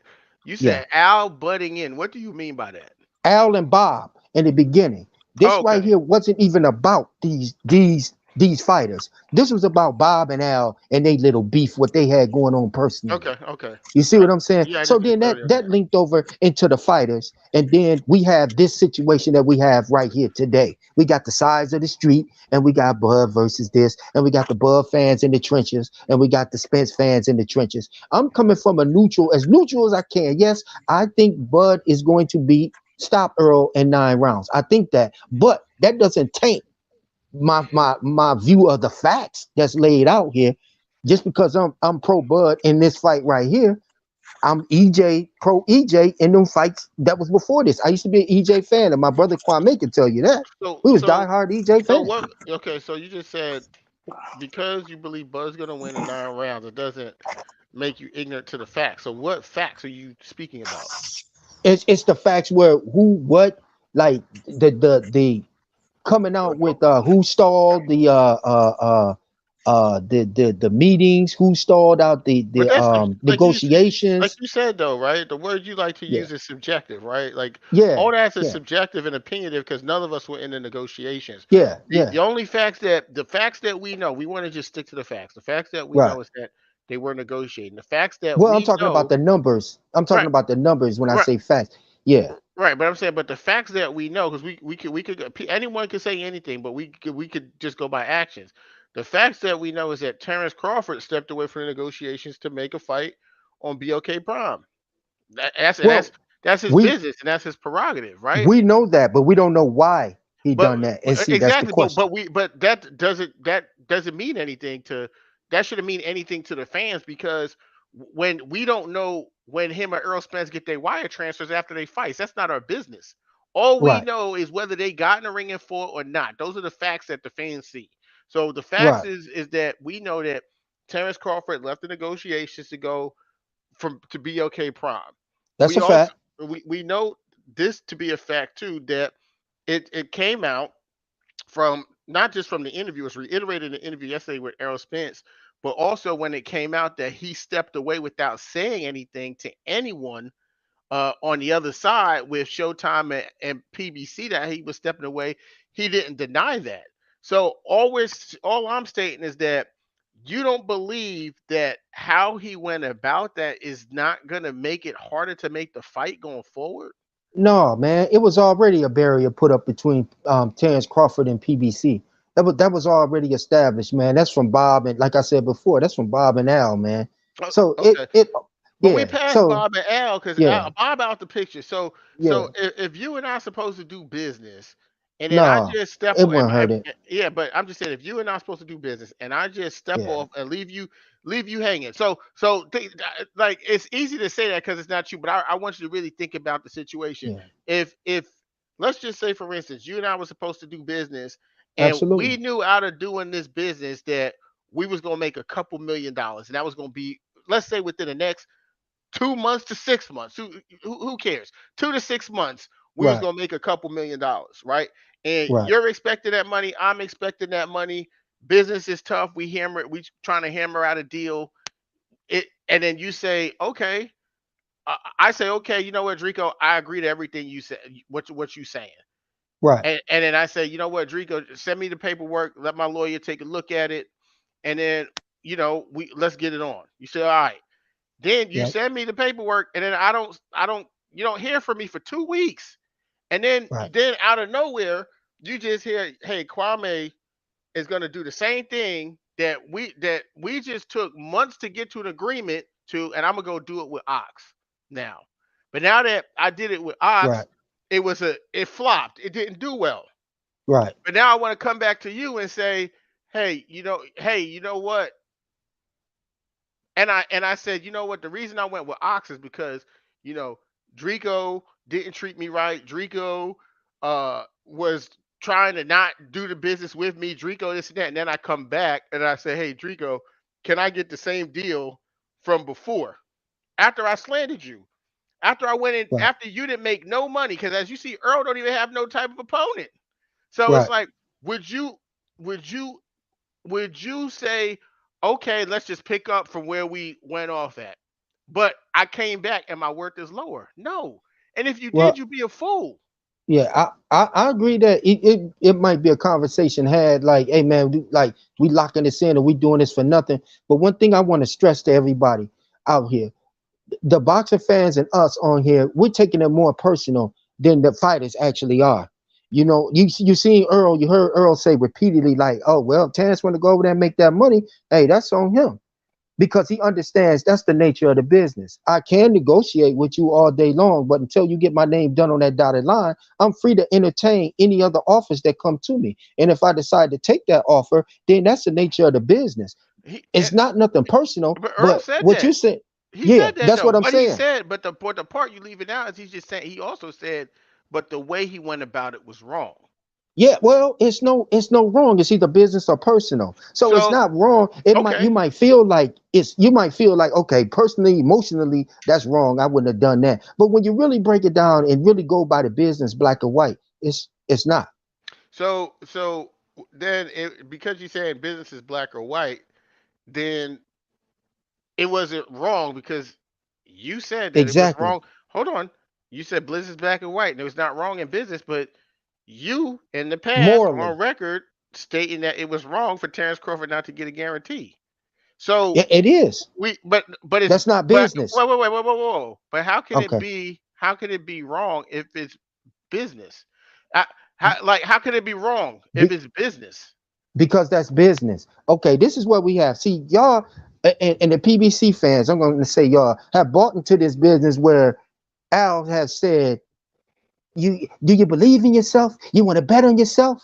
Okay, then we're gonna take this, we're gonna keep your purse, and then we're gonna have y'all sell these tickets, and we're gonna go off the pay-per-view buys and the live gates, and I'm gonna keep your purse to myself. See, we have bought into that. That's not how business goes. Business is going on, hey, listen, what am I getting? You're getting this. Are you guaranteed to get this before, during, and after? Okay, I'm signing here. That's conventional business right there.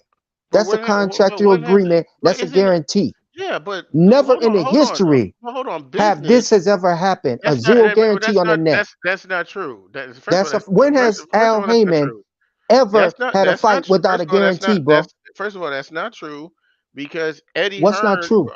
It's not true that fighters have never took no You guarantee, well you well you upfront cut me guarantee. off. You cut me off. Okay. Al Heyman in the history of this the history of boxing dealing with Al Heyman has never he's always had a guarantee for his fighters. Yeah, but Always. Terrence Crawford's not his fighter. Earl Spence is. Right. So Earl Spence didn't even have a guarantee, bro. But So you but can't you go in here but you saying stated but you stated just a minute ago that business is between two people. So if Earl Spence is okay with what Al Heyman is doing, why is it a problem for you? it's not it's it had a problem with TC. And y'all saying that TC walked away. One of the reasons why he walked away is because of the unconventional business. The unconventional business part of it is no guarantee. If you don't accept it, first of all, you about 30 minutes ago stated that he was offered a guarantee for a 3-fight deal, which he turned down. Then he only wanted one fight with these people. I gotta but Eh, one second let me though, finish. Kwame. Okay. Did I state facts? Though when I said that there's did I state facts? I didn't do no more. I'm up here really keeping it 100 and down the line, even though I'm a TC But fan. how I could could be you be keeping extreme. it 100 and down the line if a moment ago you just stated that he was offered a guarantee and now you're stating that it's wrong for him Well, not to get a guarantee? he was offered a guarantee in the first thing when I was speaking with Ox, the first three fights for the 14 million. That's off the table. That's been on. We're talking about right now. We're Yeah, but talking I'm about saying if this he was last offered a thing. guarantee, yeah, but if he's offered a guarantee, then don't say in the history first. And it's, first of all, it's like you can't say in the history no one's never gotten no guarantee when Roy Jones and James Al has Tony. never Yeah, Al but in the yeah, history of PBC. There's no fighter that Al has dealt with that did not have a guarantee, bro. right. But if you're doing, listen, if you're doing business as a business entity and not just a fighter, it's not Al's job to give you a guarantee. If you're the business, it's Wait, what? promoters who give, fighters guarantees, right? Terrence Crawford has no promoter. Based on him having his own business and the TBC company, he is a promoter, so he would be giving himself a guarantee. There is No, no that's there is no guarantee for him to that. get because he's not he you get a guarantee for instance what I just explained with BLK Prime, Yeah, right? that's With not right though, if you Kwame. have hold on a second. If you Earl have has to get the guarantee. Earl if is the you heavy. He if wears the crown. that's but that's not true. They just said and Huh? do I have to play it again No, because no, I no, have no, it on no. deck. We Okay, have but wait, Eddie one Hearn. second Hold on a though. second. We have Okay, Eddie go ahead. Hearn. We have Eddie Hearn on record, who's a promoter, who stated that he brokered the deal with Anthony Joshua and Tyson Fury, the same fight that Tyson Fury was forced to have to go to court to that there was a guarantee with Deontay Wilder for the third fight, but Tyson Fury was walking away from a fight with a guarantee and had to be taken to court to fight for the guarantee to fight Anthony Joshua, which had no guarantee. So and Eddie Hearn's a promoter. So to sit up and say that this whole no guarantee thing is a problem when you have a third fight with the we all know heavyweight boxing garners the most money in the sport. And you have a big fight against Deontay Wilder with a guarantee, and you say, I don't want that fight. It ain't because he was scared, because he just knocked Deontay Wilder out in the second fight. So you say, I don't want the fight with a guarantee. Matter of fact, you're going to have to take me to court to make me fight this guy with the guarantee because I want to go fight Anthony Joshua, which has no guarantee. So we can't sit up, and this is out of Eddie Hearn's mouth. Eddie Hearn's a promoter who said this fight had no guarantee between Joshua and Fury because everyone knew that was a big fight and there was money to be made. So we can't sit up and pick and choose who's supposed to have a guarantee and who's not supposed to have a guarantee, and when it's right to have a guarantee, when it's not right. Because in the same breath, you said many times on this same platform that this was a high grossing fight, that this was a fight between Errol Spence and Terrence Crawford that was going to make $250 million. This is out of your Plus, own mouth. So, plus. plus, okay. So, whatever Earl signed for in terms of a percentage, and what Terrence Crawford agreed to in terms of a percentage, they would be taking money out of the same pot. So if Al Heyman was quote unquote trying to rob Terrence Crawford, he'd be also robbing his own client because they were I going to be mean, getting percentages from the same pot of money. hey, don't act like that's never happened Yeah, before, but bro. but Earl don't have a problem with it. So this is Yeah, he weird. don't have Earl don't have a problem getting robbed, and this is what I'm trying. Earl's never Like, been robbed. Earl, we don't have Earl ever on record saying Al Heyman robbed me. that's true. So That's how true. could you say Earl is okay with getting robbed then? That's true. That's my opinion. But I got facts. But that's a whole nother rabbit hole. But we got to go. We we got to go with this. This is what I'm saying, bro. We can't say now. Ox just got up here and gave us a long what is it? Whatever it's called, Soliloquy. sequiloquy about how heavy Earl is, and you can't let TC call the shots, and TC got to play the backside, the B side, and all that. And then on the other hand, say, well, TC has to set the terms. He's got to set. He's got to. No, the contract comes from Earl. We have to keep it 100, y'all. The contracts come from Earl. They sent or the terms. They sent over. TC don't like it. He makes corrections. Send it back. If Earl okays it, okay, there it go. Boom. Okay, we got this. Once it's sent back to TC, TC said, "Well, I still don't like it." Okay, so then now he sends it back, and Earl say, "Well, you know what? I don't like them new terms." So that's where we at with it. We can't say That's not that true. TC Earl has has never mentioned anything about him not being okay with any part of the contract. And what according to Terrence, hold on, and according to Terrence Crawford's own mouth, Terrence Crawford was trying to get Earl at the table. Terrence Crawford was dealing what with Errol's representative, who is right his manager. So right it now, has nothing but to do with didn't Earl agree to whatever it was though? Earl's Earl on record agreed to saying whatever I Earl agree. Earl agreed to whatever he was going to make off the fight Absolutely. That's what long time ago.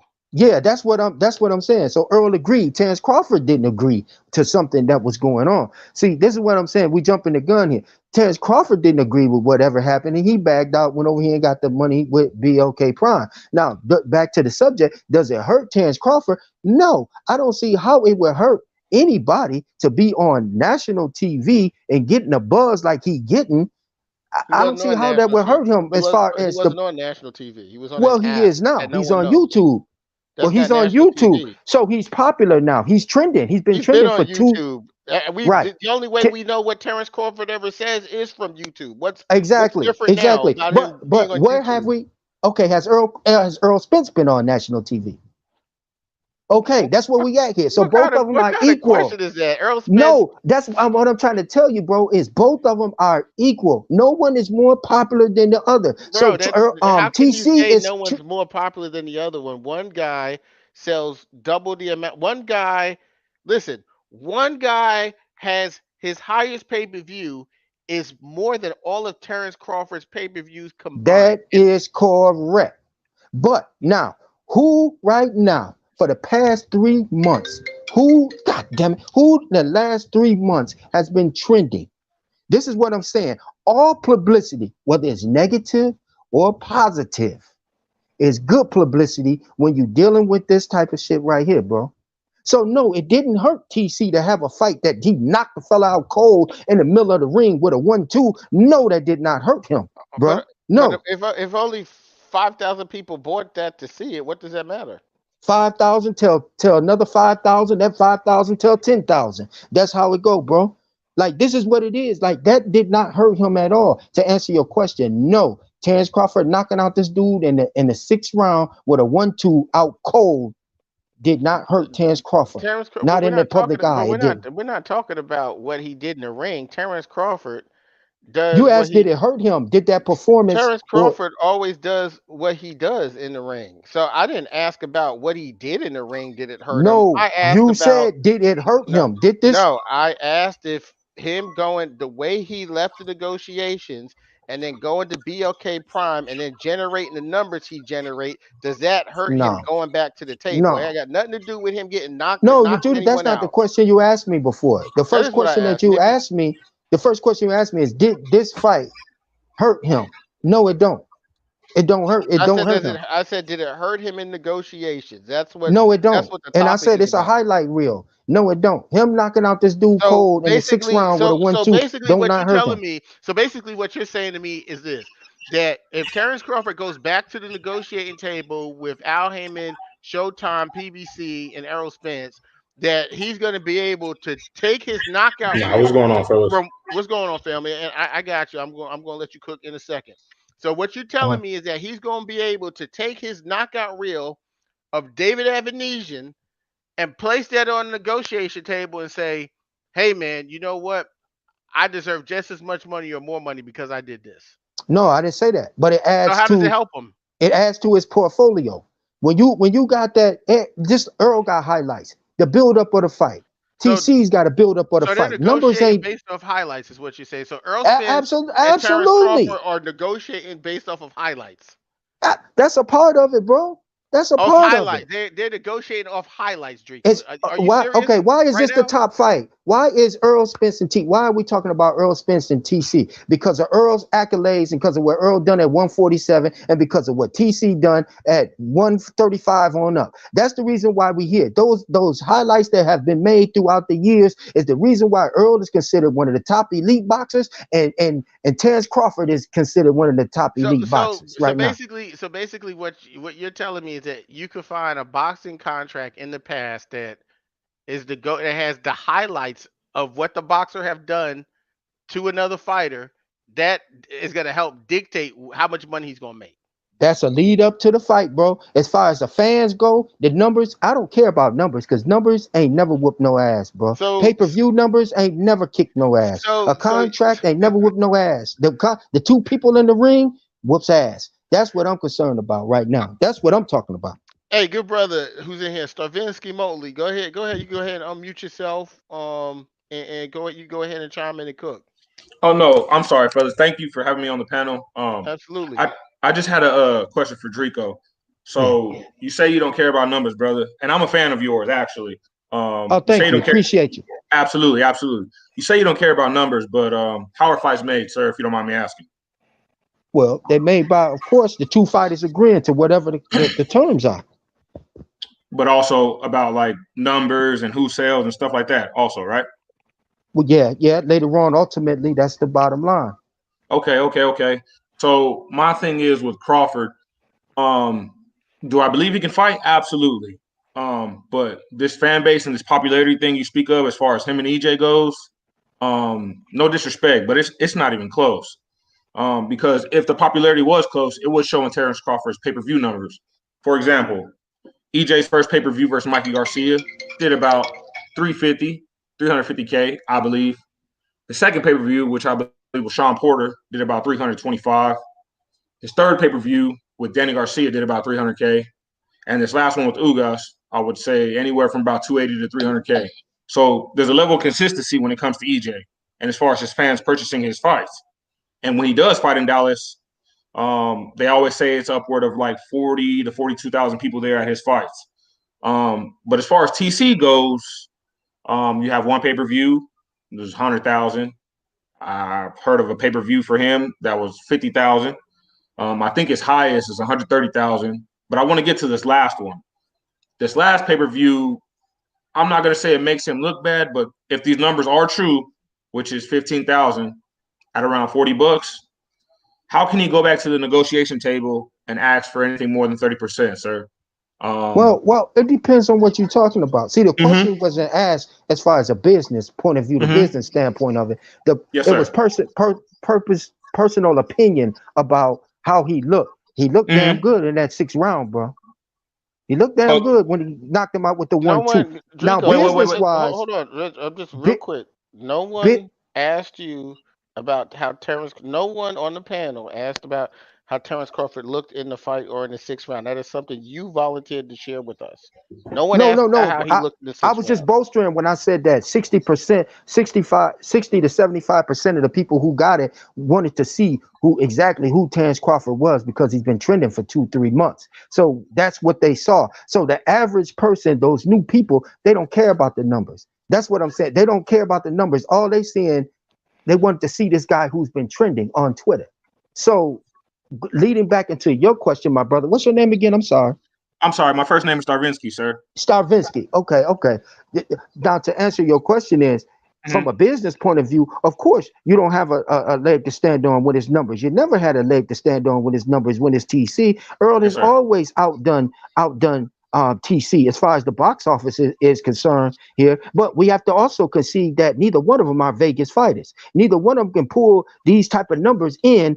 Earl can't do it outside of Texas. TC probably can't do it outside of Nebraska. Or I think he sold out Vegas one That, time, didn't he? that's not Or he got that's close not Sir, to it. true. But go sir. Or ahead. he got close to it. It was That's a not private. true. He fought Sean Porter to In LA, Errol I was Spence at fought that fight, Right. Sean sir. Porter. Oh, Yeah, LA. He yeah, did a good job there. correct. But And with they but sold. Hold on, and they oh, go sold ahead. 18,000 tickets.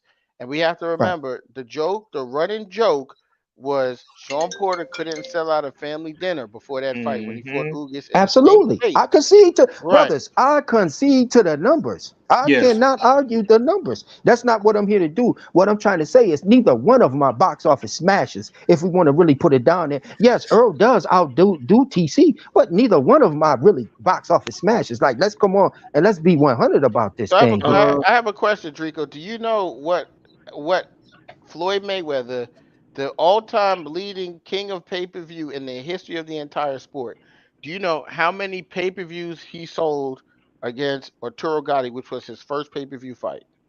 I have no clue of that. I'm sure you're gonna tell me though. Yeah, it was around 324,000 pay-per-views.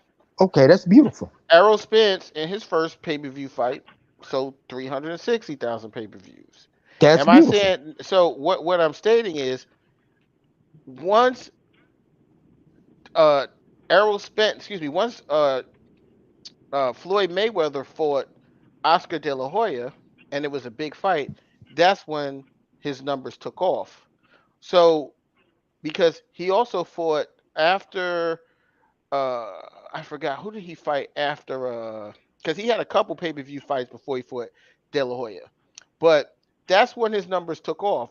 This was the fight. This is the fight for both of these guys' numbers to take off. Even though it's a different time where we're dealing with streaming, so it probably wouldn't. It's not going to be the same. But the fact of the matter is, both of these guys were gonna. The event was gonna generate good money. They weren't gonna only get paid off of the pay per view. Al also said to well, let me not say what Al said to Terrence Crawford. We'll use Terrence Crawford's mouth. Terrence Crawford also said in his live stream, Al said to him when he brought up the 25 million guarantee from someone, he said, "Why would you want to put a ceiling on yourself?" So, I agree with that. when Fellas, I someone's saying concede to you the want to put numbers. a ceiling on yourself, that means that there is a possibility that you're going to make more money than what you see right in front that what you see right in front of your face. So all I'm saying is at the end of this all, there's no way that see business you have to have you can't see in life and relationships are very important. You can't burn bridges and then expect to come back and everything still be the same. You can't go and spend a bunch of time with a person trying to make something with that person. Y'all agree to something, and then you don't have the decency and the respect to say, "Hey, man, listen, I'm gonna go do this," even if it's a tough conversation to have. It's just like, for instance, a relationship with a male and a female. Hey, it may hurt if you're dealing with a female, but there's another female that you rather be with at this time. You know what? It may hurt that other female if you say, "Hey, listen, I don't want to be with you," or "We should see other people because I'm feeling somebody else," rather than you telling the female everything is everything, and then 2 weeks later, when you stood this person up, she sees you on social media with somebody else, and then when it doesn't work out with that person, you come back to that female and expect for things to be exactly the way it was when you left, right?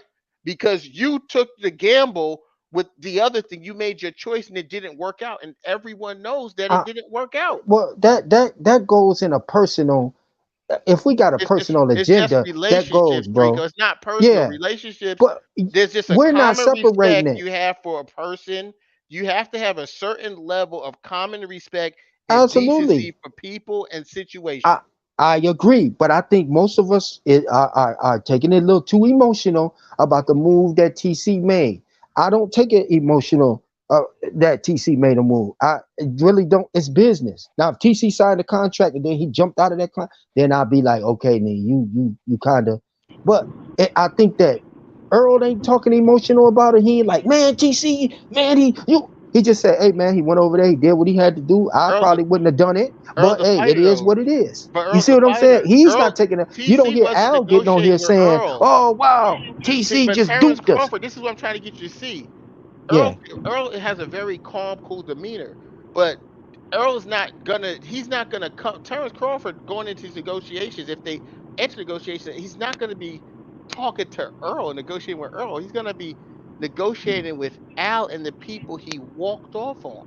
He's not You negotiating going with in and out, Earl. bro. I think something wrong with your mic. You going in and What I'm out. Uh-huh. saying is, Earl, if the negotiations take place again, Terrence Crawford's not sitting there negotiating with Earl. He's going to be negotiating with Earl's representatives, the same people that I want you to think about. You think it's going to be the same.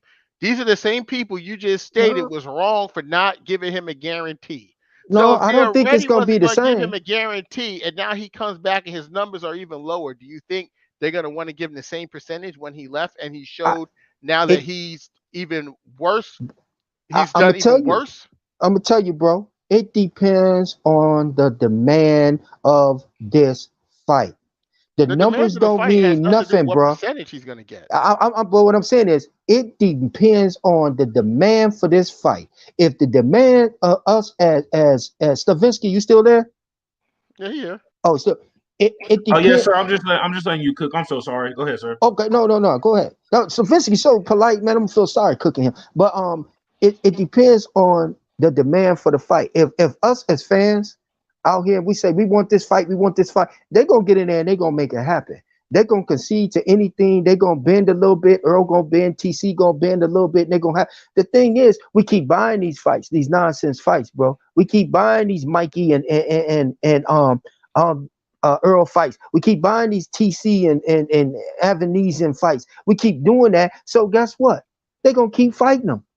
These fights should be made, and that's not even TC and Earl. This is on down the line. This is Shakur. This is Haney. This is Tio. This is Loma. This is all of them down the line, bro. We have to stand stiff and firm and demand certain fights. I don't care what y'all got to do. Get in And there and make it done. it don't matter Get it if you done. demand something. If one fighter says that they don't want to do it, we could Well, demand what we want to demand. blackball them. What's Period. up, fam? Cut their supply off. Hey, Period. They Lenore, prize fighting. I see you in the building. Lenore, what's popping? Yeah. They prize Man, fighting, bro. hey, man, it's got listen to these T-Bub fans. I can't hear. Is he going in No, and out? can you hear me? Yeah, I Can can y'all hear you hear me? just fine. I think there's you Okay, going in and out, Oh, that Drico. might be. okay. Now I was just saying, just listen to these T-Bub fanboys just jump up for joy because he knocked out David Ivan Sneezy, and he was supposed to do that. I mean, what do we expect? Do we really expect this fight to be competitive? I mean, why is he getting all this praise for knocking out David Avenesian? Well, Well, I don't I think it's mean, the praise. I don't think it's the praise for knocking out Avenesia. I think it's how he knocked out Avenesia is what's So how going do you on. knock him? He knocked him. but no one's talking about that, Drico. He just After said, all of why this, is he getting praise well, for he's talking knocking out about you Avenesia? giving him praise because no Yeah, one's I'm because saying, it's oh, for nothing on me, social media oh, that for is me, for me, real quick. I'm just saying, there's nothing on uh huh. social media where there's this big highlight. They're not even showing his knockout as like some type of highlight reel on social media. I mean, but that don't count, bro. Just because, listen, just because it's not trending, just because he ain't nobody showing it, he knocked that man out with an offhand, with his right hand, Okay, bro. but let me Two say this, feet away. Drico. That's Drico. amazing. That's Okay, amazing. but Drico, let me say something. That again, I'm not trying to take away his credit. Man, there's some background noise, but I'm not trying to take away his credit. But at the end of the Oh, and again, I heard, I heard, I heard that when those gloves are cut like that, and air can get in, it makes the punch the punch force stronger. I don't know how true that is, but I mean, I I was mean, hearing that from somebody who's been in you got boxing for a you. long time. Lenore, He was you gonna saying that. take this man down a rabbit hole with the gloves. And I don't want to go down that rabbit hole because Okay, that's okay. gonna be a No, no, no. Yeah, It's yeah, yeah, cool. yeah. It's cool. No, Drico, let's not even go there because it's right. What I he know right, basically saying is right. See, what you he see what you did? no, no, no. sorry, Because sorry. what he's basically saying is he ain't seen No, he's Earl going stretch. down. He's He ain't going seen down, Earl going down, stretch going nobody. down. So it's impossible for TC to stretch him.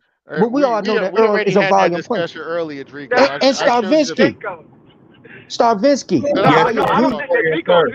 Listen, Drico. Yeah. I don't think that Terrence Crawford purposely cheated. He did what he was supposed to. I'm not saying that. All I'm saying is the fact of the matter is both his gloves were split open, and when it's split like that, it makes the force of your punch stronger because Eric gets in between the webbing in the gloves. So it's not. I mean, again, I'm not just taking away credit. Oh, so Hey, the air I blame knocked out I Avanesia. blame the commission. I blame the commission. I don't blame Bud. So the air in the gloves knocked out Avanesia. I heard it all. No, no, I'm not saying that. All I'm saying is I've heard from people who are in boxing. They say when that happens, that it makes the force of your punches stronger. Really, So that, did that surprise y'all? Since TC been laying people out for what 11 years now, did that really surprise y'all? Hold on, but Really? hold on. Let me but talk some shit real quick to Travion. Hey, Travion, I see you. I got your post up here. You talk about TBC is the most fit boxer in the game. Nah, Boots. Boots actually, in it. Boots actually, in it. yeah, actually, Boots Ennis is because your uncle won't even say his name.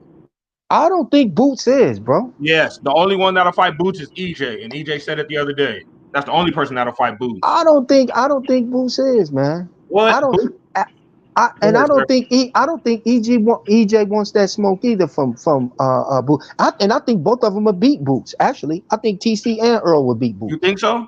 Yeah, of Uh, course. sir, I'm gonna be honest with can I, you. hey, Yeah, EJ is my favorite fighter in boxing. yeah. Even I know Boots is the goods, man. Boots. If they don't catch Boots early next year, you can cancel Christmas, man, because that kid is. And I'm telling you, EJ is my favorite fighter. I buy all his fights, everything. Boots Yeah. will beat EJ by the end of 2023. If EJ don't catch him, even at 54, if EJ don't catch him, man, Boots, I'm trying to tell you, and Boots stops TC. Because I used to think TC would beat Errol. But after seeing TC these last 3 or 4 years that I've been following it, a man's What actions tells you everything. And may I ask you? I don't think hey, Drico, let me cut you off. Let me say this real quick. I want to get this Uh in. huh. Because I want to talk, I know it's the title about Frank Martin, man. I was impressed by Frank Martin's performance. And I'm really impressed by Derrick James and his pedigree. Hey, Loyal, I think you can agree. You know, I have a new nickname for Derrick. Guess what that is? What's that? Derrick is the second man in the ring. Because you're not only fighting his fighter, you're also fighting him at the same time. That's a fact. Do you see the instruction that he That's was a giving fact.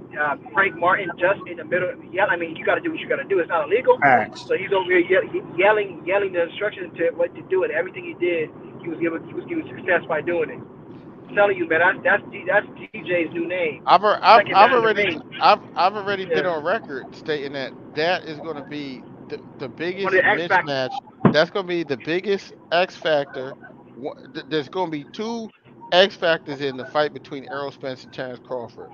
One is going to be the durability of both of these fighters because the pace that Errol fights at, they're going to fight. Him and Terrence Yeah. Crawford, if they fight, leather's gonna be fucking thrown. Errol Spence don't. He fights. Y'all like to say he fight one way. He don't fight one way, but we know one thing. There's gonna be high punch output. So That's what we want, brother. Terrence Crawford's gonna be forced to fight, and it's gonna be a matter of who's gonna hold up more to the punishment, That's what we want. We right? want him to come out and throw them volume punches. And then But secondly, also is Derrick James is gonna be the X factor. I'm trying to tell y'all. I'm trying to I tell don't. y'all that, guys, Derrick James gonna be the X I don't factor think in that so. fight. I don't think I bro, so. wait, but Drico, bro, this is the best trainer in the game right now, and I think this might be the best trainer at least in the last 10 years. I Honestly, you just think Hey, his listen. pedigree, bro. Earl, listen, if Earl was dumb as rocks in the ring, which you know he's not, all you need is somebody like Derrick James to get you up to par. Listen, bro. When That's them two fellas all step you in that need. ring, bro, and this is right here what I honestly believe in right here, and I'll put anything I got on this. When they step in that ring, them trainers ain't gonna matter. The ref ain't Okay. gonna matter. Okay. None of them ain't gonna Really? matter. We Them gonna two see. fighters, those two fighters is gonna be at the top of their game. Ain't nothing that a trainer, ain't nothing that a corner man should be able to tell them, because this is the fight of their legacy and their life right here. Whatever they did that's coming up to this fight in training, that's what they're gonna get in there with. It is gonna be too late to improvise from a trainer. They're gonna have to get in there for what they know when they get in that ring. Okay, yeah, it's gonna have to be some words of encouragement, but as far as that adapting and doing this, that, and the other, no, bro, that's gonna be on the fighters, and it's gonna be who Hey, is look, gonna be able to adapt the best on the move, and who's ever gonna have the most tools and can take. And I said this before: whoever can take away, not add to. Whoever can take away from their opponents, whoever can neutralize their opponents' main weapons is going to be the winner, whether it's TC or whether it's Earl. Mr. Drake, I got a question hey, for you. Mr. Responder, give me before. Hey, Lord, you see that sounds cute, Street. That sounds cute. But Lord, you see how they try to take away Derrick James?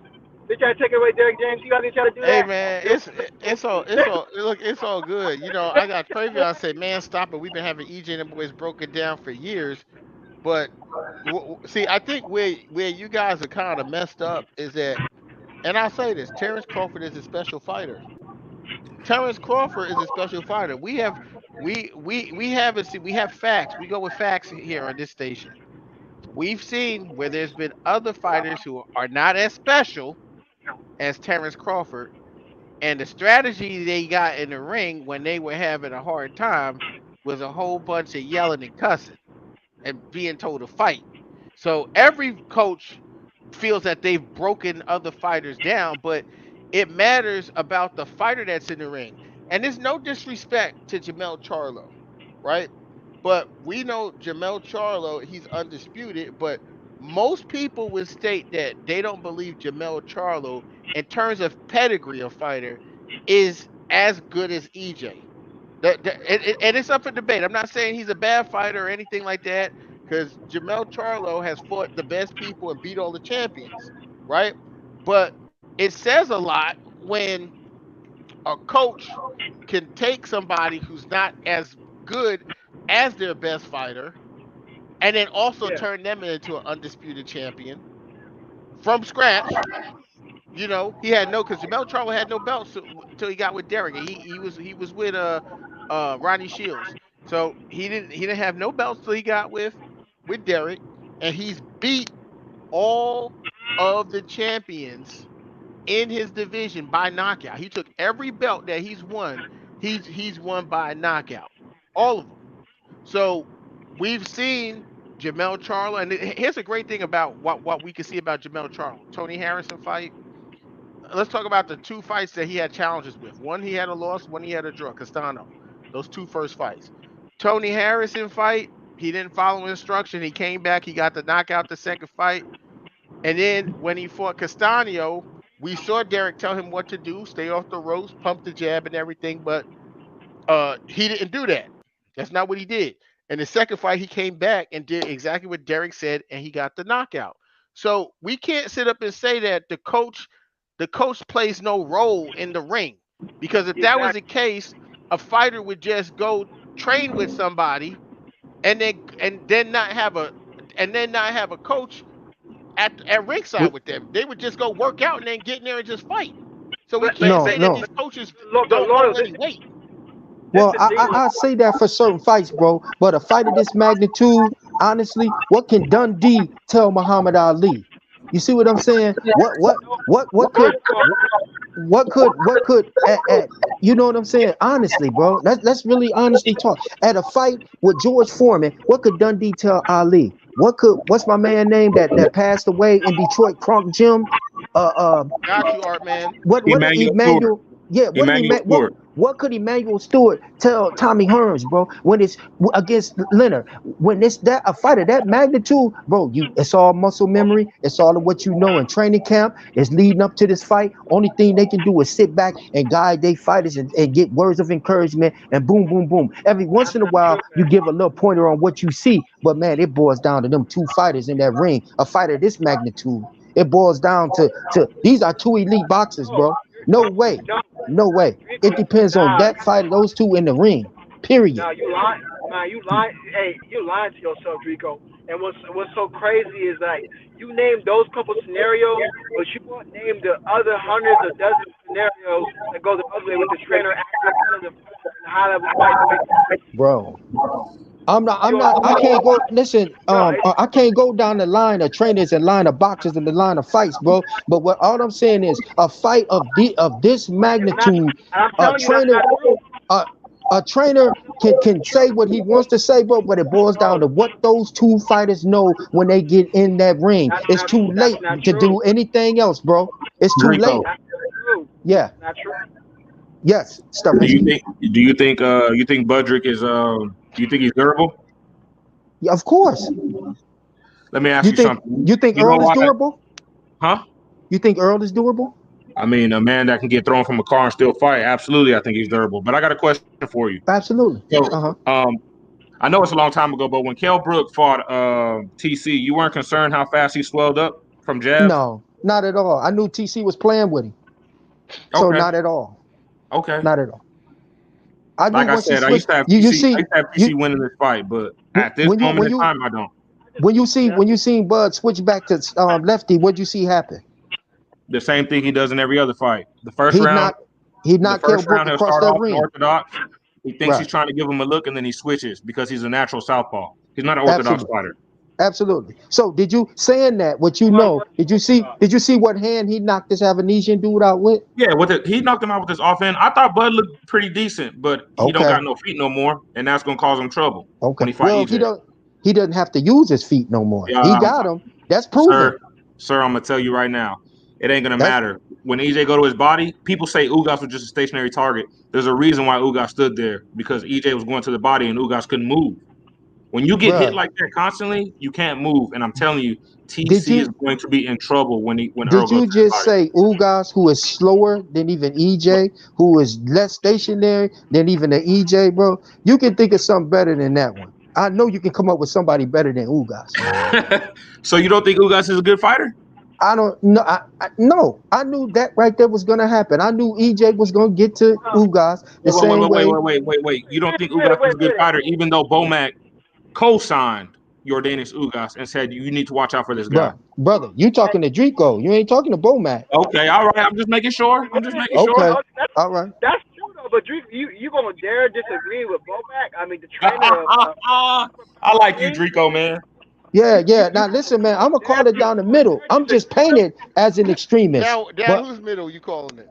I mean, I'm kind of like I've been really diplomatic up here. I ain't really saying what I you know what I mean. What? You know, I Okay, I could get got you. Hey, Drico, yeah. let me ask, this is my last question for you, man. You Yes, know, sir. your boy's time is running out because come May, there's a guy named Boots who's about to be his mandatory, huh? Yeah. Okay, I don't just think making Boots is sure. ready. I don't think Boots is ready for the traps that TC and You Earl are say crazy. Yeah, out of your and mind. hold on, and this is the reason why. Even though you see what you saw is that Avanesian fight, I wasn't looking for. I was looking for what TC did, how he set him up, the traps he set. I was watching a totally different fight than probably certain people was watching. TC set down traps the whole fight. He laid that out the whole fight. You could see it coming. You knew what it was. He tried to uppercut. Okay, I can land this. Now I'm gonna uppercut and hit him with this one. Now I'm gonna I seen it coming, bro. Like I really Yeah, but did. I Boots didn't ain't know gonna he give was him going. that time. I didn't Boots' know. stick is gonna Well, be in his listen though, face. brother. Listen, Boots ain't never got hit in his mouth before. Boots ain't never had to worry about a counter coming back at him after he throws a punch. Boots ain't never had to worry about somebody as elusive as him. Boots ain't never had to worry about somebody who can knock him We out can say the same on Boots thing has a about with beard one though. Bud. He got hit punch. flush by Lipinets and walked through it.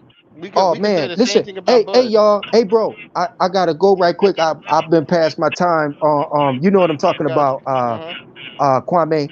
Salute. Uh, that was my call right there, bro. But I'm gonna get back with y'all, man. Listen, it's a pleasure, man, talking to y'all panel. It's a pleasure being on the in the chat, man. I appreciate all of y'all. My brother Kwame, I put that post up about you. Just remember, y'all, we was the first one to debate. We was the first one to coin these phrases. We was the first one to have these celebrities on here. Me and my brother Kwame, man. Peace. Salute to everybody in the chat. Brooklyn in the building. I'll Peace out, talk to y'all brother. later. Salute to you, All Drico. right, so you I mean, Drico.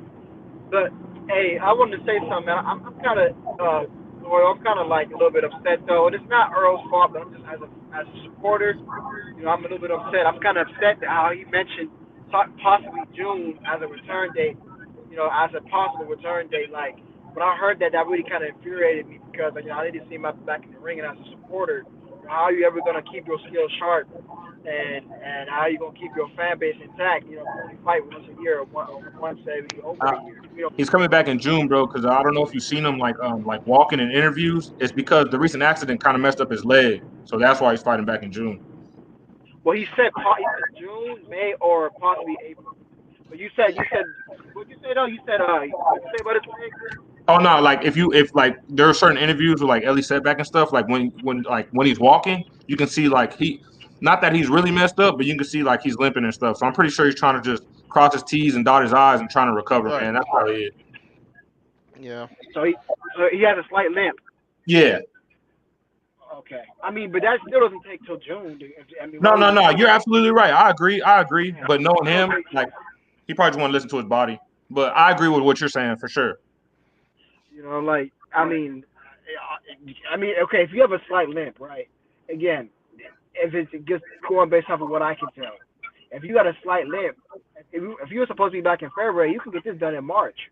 So where the hell is June and May coming from? Well, I don't know. They why want would the you? Thurman Well, you fight, got to man. think, right? Why would he be compete? Why would they be competing with March Madness? Yeah, absolutely. Like it's more than just Absolutely. what he's dealing with physically. It's also, he's been successful because his team makes good choices and they're very Absolutely. strategic. So it's not just about, when he's going to be healed up. It's also about what makes the best sense. See, when you have a good team, they're going to put you in the best situation for yourself. They're not going to allow you to go devalue yourself for a quick buck, and bring your value down, because that $10 million, that whatever Terrence Crawford made, it's great, right? But I feel like it's also the same price he had to pay when Bob Arum said to the public that he loses money because on him and his fights. Because now when you go to the negotiation table, you have, see, this is the problem with pay-per-view. The main thing you have is your numbers and what you sold. It's called, people just think it's a word, pay-per-view. It's pay per view. You're paying per view. So it's sales, it's a number. You're paying, someone has to pay to view this thing. So your value is based off of what others will pay to view you. And now we're in a situation, okay, yeah, if you made $10 million, more power to you. But now here's the problem. You feel because, and I want you guys to look at the pattern. You look at the guarantees he got with Top Rank, more power to him. He's made good money in his career. But everyone has stated going down the line, there's a track record showing every time someone pays this guy a high amount of money or a high guarantee of money, they take a loss. Facts. So why is another company who has other welterweights, all the other welterweights, basically, all the other belts, why do they need to why do they need to follow in the footsteps of other entities who's who's lost money and paid you a high guarantee? You can't strong arm somebody to pay you to lose money. You can't do that. Now, when someone comes to you and says, okay, you know what? You have to pay we're going to pay you what you're worth. If you believe that we don't believe you're worth this amount of money. You believe you're worth this amount of money. So I tell you what, since you believe that you're worth this amount of money, what we'll do is we will split the revenue with you after expenses and you get a percentage. You should have no issue with that. Because basically what you've stated is that you believe that you are worth X amount of money. So if you are worth X amount of money, what is the problem going out and proving that? But it's as you said, loyal to the game. He's always gotten a guarantee, so he doesn't know what that back end money is actually like. See, people think they see EJ get like 1.5 or 2 million guaranteed. That's just upfront. But they don't understand everything that goes into the back end money, which is why EJ receives so much money, which is why Deontay Wilder receives so much money, which is why Tyson Fury receives so much money. Because that back end is so much money because it includes everything. But Bud has never dealt with that. So I don't know, So man. I know after this last performance or these numbers that came out with this BLK Prime stuff, that price, if he's looking for $10 million up front, man, he's not getting that. And I don't think we're gonna get this fight. I think we'll see Thurman before we see Bud. To be honest with y'all.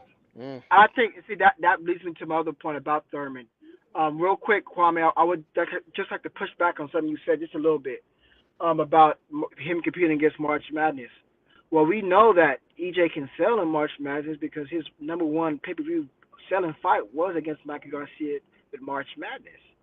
So, I mean, that debunks that right there. Even though, yes, it still is competition. Listen, I think EJ's a big enough star now at this point that if he fights somebody, especially like a Thurman, that is going to sell. So, of course, he would not want to have March Madness if you of course if you had the choice to not have it there, yes. But I still think it'll sell and do a big profit, regardless though whether it's in March Madness or it's not. You know what I'm saying? Because if you talk about the best interest of the fighter, if the fighter is healed up, right? I don't want the fighter to be out because again he's been out for the last couple of years, only fighting once a year. You know what I'm saying? I would not want that because I would want my fighter in tip top shape. So you also have to think about that too. Am I wrong? I No, mean that's a valid point. But see, the difference is Yeah. when you're talking about Errol Spence versus Mikey Garcia, you're talking about the highest grossing pay-per-views are normally, or fights or rated fights are normally, black fighters versus Mexican fighters. Errol Spence is not fighting a Mexican fighter. He's going to be fighting for the two people that he's supposed to be fighting, would be Keith Thurman, who's not Mexican, or Terrence Crawford. So it literally doesn't make sense. First of all, the best way that you can heal an injury is from time. Time. Time, it heals everything. fact. For people who think that Errol Spence was 100% or 80% when he fought Danny Garcia, he wasn't. It wasn't enough time for his body to heal, and he admitted that. So why would you rush something and then also go ahead and compete with something else while not giving a guy the adequate amount of time to heal up completely? This Look, there's no rush. What are we rushing for? What are we rushing to? Because if what you're worried about is him being rusty, shit, he would put him in there with somebody who's not Terrence Crawford. You, No, of you course. know, but my point, I guess, my point is going out to June, maybe he will fight Terrence Crawford, and I hold people to what they say. And I understand what you're saying, Lenore, but Yeah. if Errol Spence says that he don't take tune-ups or he don't need tune-ups, I'm not gonna make an excuse for him to have a tune-up. If Yeah, these are and the words coming out of his mouth that, hey, I don't need tune-ups, I done jumped out of an accident and fought a top guy at 30-40% of myself, then if I can't believe in you less than you believe in yourself. no, and I'm not, and yeah, and I guess this is the last thing I say on it. I just think it's just a matter of viewpoint. I don't think that he's banged up enough. Again, just based off what because we don't know because we're not in this camp. I just don't think he's banged up enough to put him out till May or June. That's just my opinion. I don't think he's that banged up. But again, maybe he is. But again, if you ask me my opinion, just based on the way he's looking, the way he's walking, the way he's speaking, I don't quite think he's banged up enough where you can push him out May or June. I think he needs a couple weeks, maybe a month of healing, and he can get in there in March or April. That's Yeah, what but I you know think. what? You know what he said yesterday in his interview. They was gonna announce a fight 3 days after. Was it this fight or something like that? But he said things started hurting. Yep. Yeah. Things started hurting. You don't want to go into training camp. Is not. I mean, boxing. People know that boxing is probably the hardest workout that you could get. You don't want to go into a training camp and your body's not at 100% if you don't have to.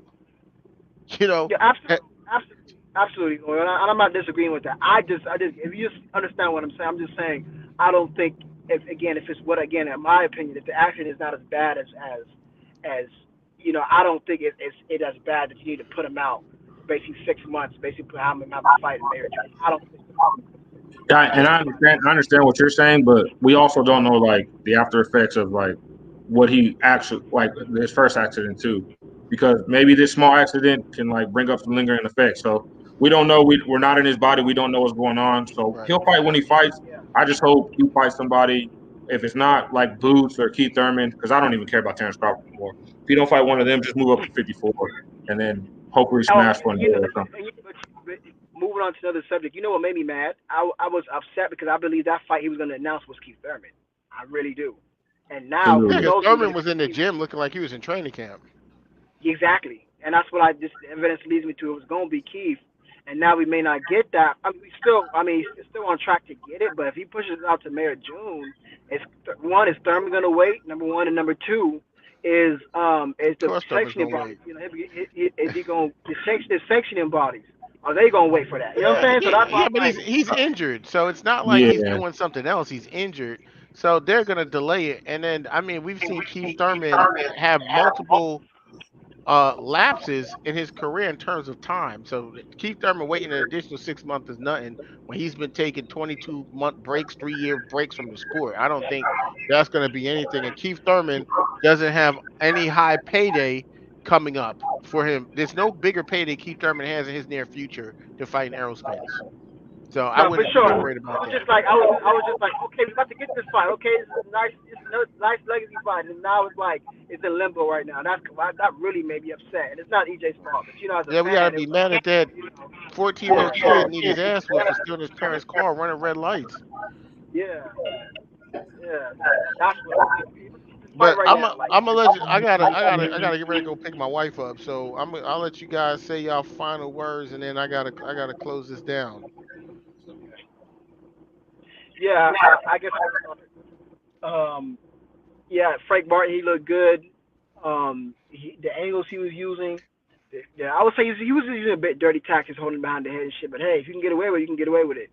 But the angles he was using, his footwork, the way he was able to sidestep them, and that was beautiful.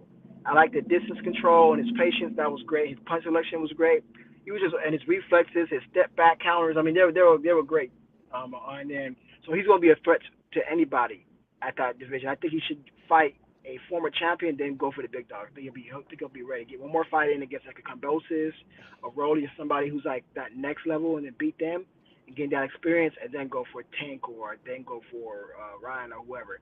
And then as far as Derrick James, congratulations, number one trainer in boxing, pound for pound number one. He's great. I'm glad to see the success he has, and just listen to him speak. One is funny, and two, it's just so knowledgeable. You can glean so much from him. And then lastly, I'll say about the EJ situation or the Bud situation. He did what he's supposed to do. He did good doing it. Congrats to Bud. And with EJ, I'm glad he's okay. He's not. He still doesn't seem like he's too banged up. I just hope to see a fight possibly in the springtime, of next year. That's all I have to say. All right, salute you, and I appreciate you always hopping on and supporting the channel, man. Yes, sir. Starvinsky, you go ahead and say your final words. I just want to say salute, love to the game. I found out about your channel.